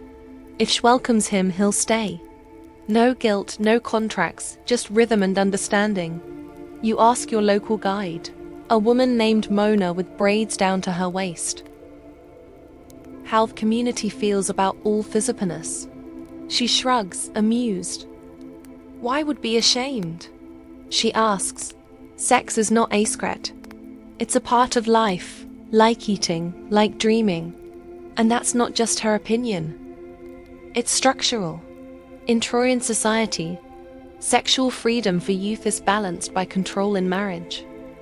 You're free to explore, try, reject, repeat. But when you choose a partner, when you both agree to stay past dawn, it becomes something else entirely. If a boy spends 3 nights in a girl's hut and shares her morning meal, they're considered married. No ceremony, no efficient, just consistency and coconut panks. But what keeps this system from spiraling into chaos? Magic? No, really. Love magic is central to Trojan life. Boys and girls are taught chants and herbal charms by elders, carefully guarded recipes that influence affection, arousal, and even fidelity. Some involve chewing specific leaves and spitting them toward your beloved. Others involve anointing objects with scented oils and hiding them under a sleeping mat. You're watching an invisible system at work. Spiritual algorithms fine-tuned by generations. And here's your fringe fact. Troy and Islanders don't believe in biological paternity. They don't think men cause pregnancy through sex. In their cosmology, a baby's soul is placed in the womb by an ancestral spirit, and the mother's body simply nourishes it into being. The father plays a social role, not a generative one, which means no one obsesses over paternity tests or bloodlines. Parenthood is a boot presence, not biology. It also means there's no real concept of sexual sin. There are taboos. Certain relationships are off limits, but they're based on clean, not morality. You don't shame a teenager for being sexually active. You guide them. You prepare them.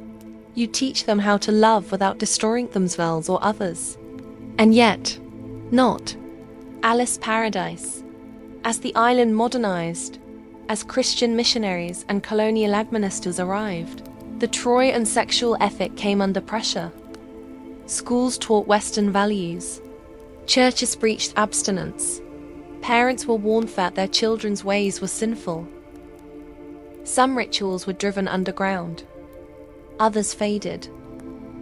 And in the modern village, you see that tension. Young people holding smartphones in one hand and sacred love, charms in the other, torn between algorithms and ancestors.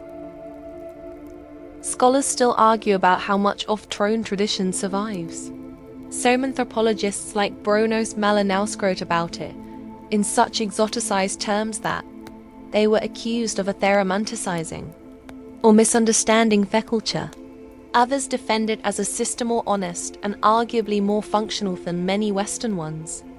And you're sitting beneath a moonlit tree listening to a new couple laugh softly in the distance and wondering how it would feel to grow up never being told your body was shameful, that your desire needed hiding, that love was something earned be.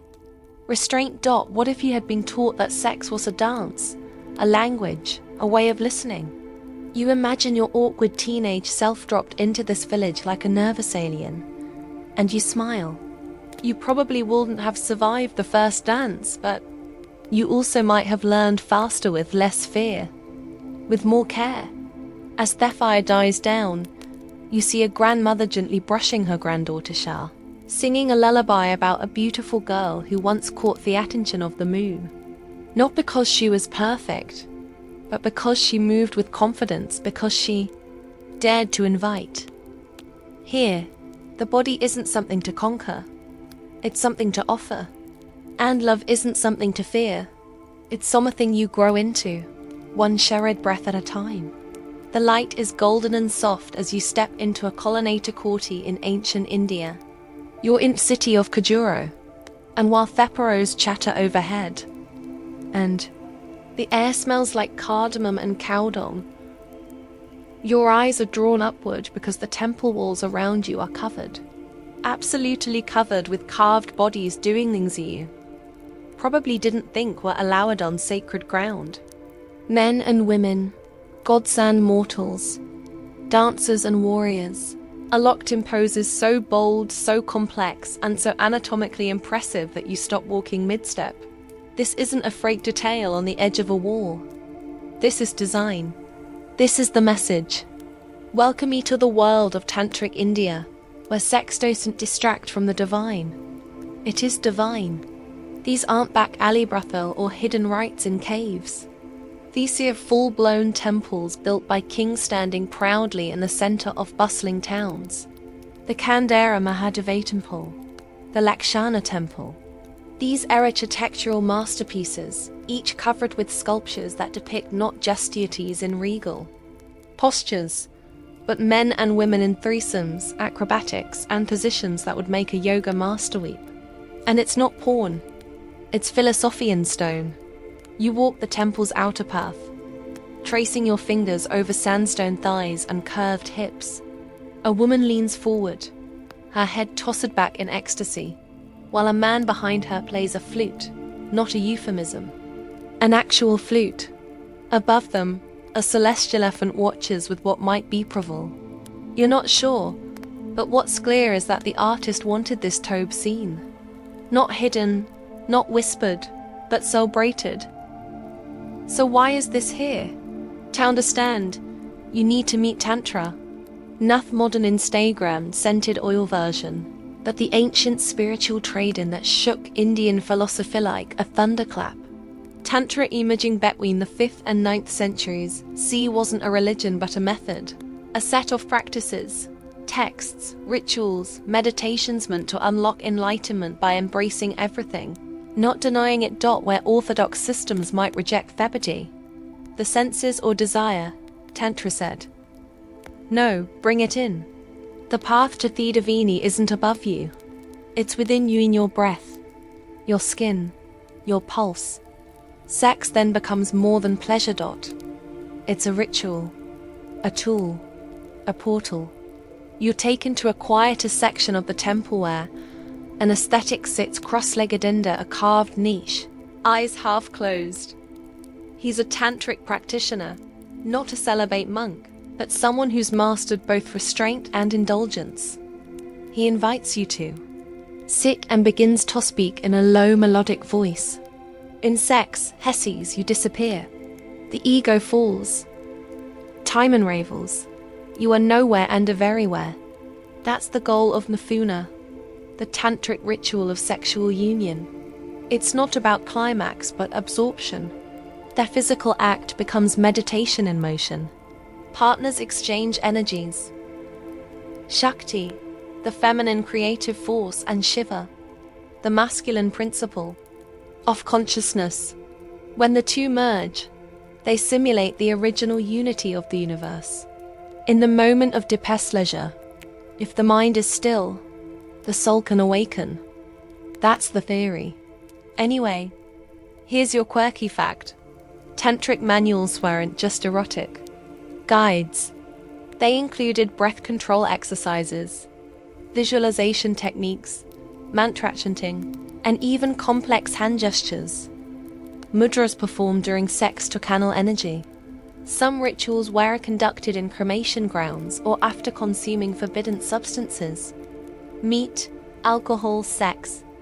Precisely because they broke taboos and forced the practitioner to confront attachment. It wasn't about indulgence. It was about liberation through transgression. Not surprisingly, this got controversial. While Tantra influenced huge swaths of Hinduism and Buddhism, it was also criticized by more orthodox traditions.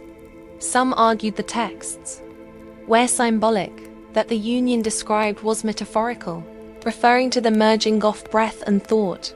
Not bodies. Others insisted the rituals were real but reserved for only the most spiritually prepared. And yes, like all human systems, some people faked their readiness and abused the rituals. Spiritual manipulation is not a modern invention, but the temples of Kajara tell a different story. Their carvings are public, proud and precise. Every detail, the angle of a wrist, the arc of a back is rendered with devotional attention. It's not erotic for shock value. It's sacred because it's erotic. The pleasure is the proof. If God is everywhere, then God is in the gasp, the shiva, the pause before release. You circle back toward the temple's inner sanctum, where, interestingly, No sexual imagery appears. That's by design. The outer walls depict worldly life, passion, music, war, even lovers caught mid-tryst. But the deeper you go, the more abstract and peaceful it becomes, until at the center stands the deity, calm, still, eternal.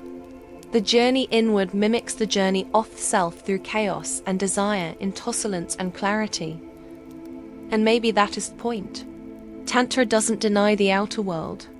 It walks through it unafraid until nothing is left but light. As evening falls and the temple glows arrange against the sky, you find yourself seated under a Bodhi tree, watching young couples whisper and laughing the shadows. They're not ashamed. The temple has seen it all before. Every moan, every giggle, every breathless geese. It's already carved into the walls and not condemned, canonized. You think of how many places you've been on this strange journey where sex was duty, wasp hour was sacrifice. But here in their heart of India, it's something else. Not performance, not sin, just a door. Open if you know how to see it. And maybe for just a moment, you do. You're standing now in a dry ochre-hued canyon in what will someday be called Utah. But 1,000 years ago, this was the domain of the ancestral Ploans, those mysterious cliff dwellers who built entire cities into the sides, off mountains and vanished before Europeans ever stepped foot on this land. There's no temple in front of you, no golden statue, no altar made of ivory or incense. But if you look closely just to your left, where the rock face curves inward, you'll find a panel of petroglyphs so subtle they almost disappear in the sun. Spirals, snakes, handprints, and a figure clearly female with exaggerated hips, a curved belly, and what appears to be a coiled line between her legs. This isn't graffiti. This is a map. And you're about to enter one of the most elusive sacred sexual systems on this list, the fertility rites of the American Southwest. There's very little written history to guide you. No grand epics or scroll-bound doctrines. But the rocks remember, and these stories passed down through ploughs, softly, carefully, often only within families, suggest that sex among these ancient people wasn't just biological or personal. It was seasonal, communal, ritualistic. You follow a narrow trail between towering cliffs and end up in a small alcove with soot-stained ceilings. They're mains of ancient fires. A woman ice waiting for you. Your guide, a descendant of the Hopi people. Hosensters likely participated in or preserved these rites long after their Greek cliff cities were abandoned. She sits with her legs folded, her hands in her lap, eyes steady as the wind curls around her hair. In the old days, she begins, we didn't separate the rain from the womb. What fed the earth out of the body? The PBLO worldview saw everything in cycles. Rain was not just water, it was a lover. Corn was not just food, it was a child and sexual energy. That was the force that connected all of it. Rites of fertility took place not in temples but in nature under stars inkfarers. Underground ceremonial chambers, even among the fields during planting season. These acts weren't secretive, but they weren't vulgar either. They were essential, practical, sacred. You learn of the Corn Maiden, a central figure in Pueblo mythology, often portrayed as a young woman whose movements through the world bring life to the land. In some stories, she mates with the cloud people, her union calling forth the rain. In others, she's pursued by twin warriors who represent thunder and lightning, and her willingness to open to them determines the fate of their harvest. And here's your curious fring fact. In some surviving Kachina dances, ceremonial performances involving Ma spirits, you can still find erotic symbolism hidden in plain sight. Phallic catchers, fertility dolls, dances that mimic courtship and conception. The suggestiveness is wrapped in layers of abstraction. But once you're shown what to look for, it's hard to unsee. A gesture becomes a metaphor. A rhythm becomes a ritual. According to your guide, During certain solstice celebrations, young men and women were paired off, not permanently, but ritually. These pairings were temporary marriages meant to bring harmony between human and the divine.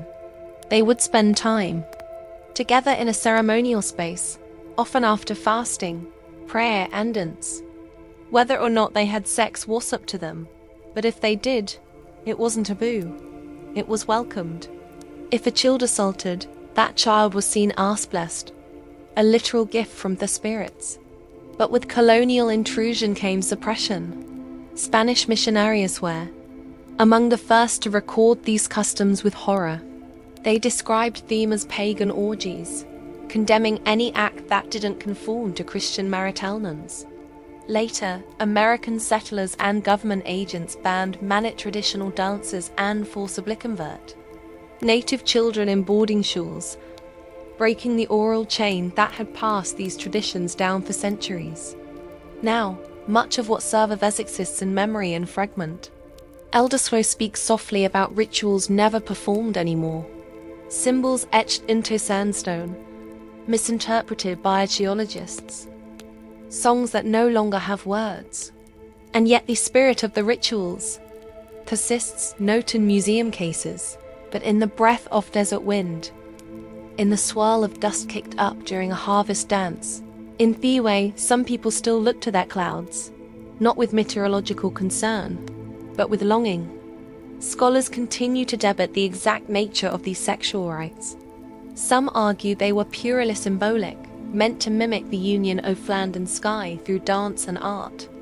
Others insist that real physical unions occurred, possibly encouraged during specific lunar phases or seasonal milestones. A few even believe certain cave chambers were reserved for such rituals designed acoustically and spiritually for intimacy. But definitive answers are elusive. The Ploans didn't write their myths in ink. They carved them into the land. You step outside Thiel Cove as the sun begins to drop behind the cliffs, casting the petroglyphs in sharp relief. The spiral glows. The woman-shaped figure becomes more visible. You think of all the civilizations you've passed through. Egyptian orgies. For Osiris, Roman brothel with mural menus, tantric diagrams etched into temple walls.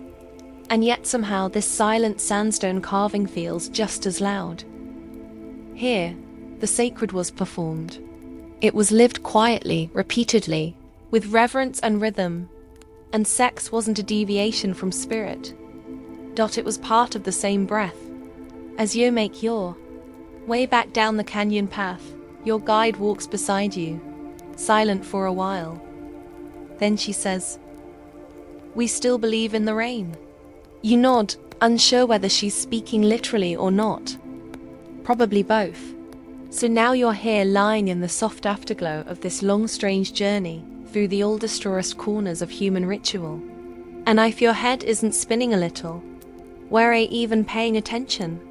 You've tiptoed through firelit temples, crept into caves, traced fingers over sandstone bodies, and watched as people across time and geography offered up by breath, blood, and bodies to powers they believed were greater than themselves.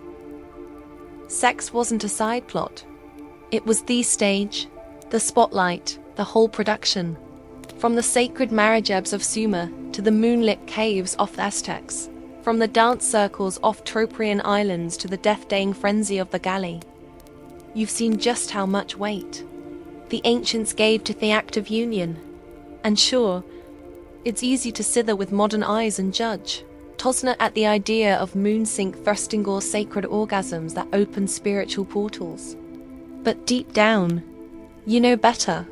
You know that what these people were really doing beneath all the incense, chanting and cosmic diagrams was trying to make sense of what it means to be live, to feel, to want, to connect, to be fragile and still reach out anyway.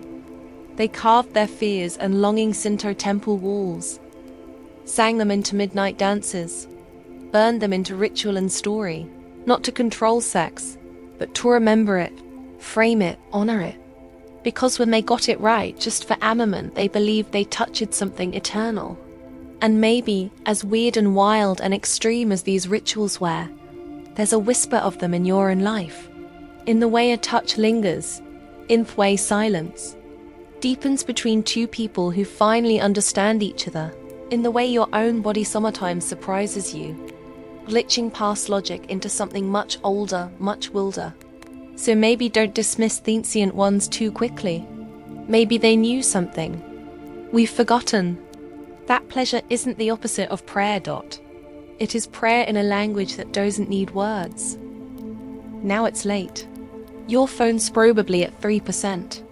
Your limbs heavy, your breath slower. Good. Let it settle. You've just walked through 25,000 years of whispered secrets, velvet shadows, and divine messages. Now close your eyes. Take one last deep breath and slip into whatever dream waits just past this moment.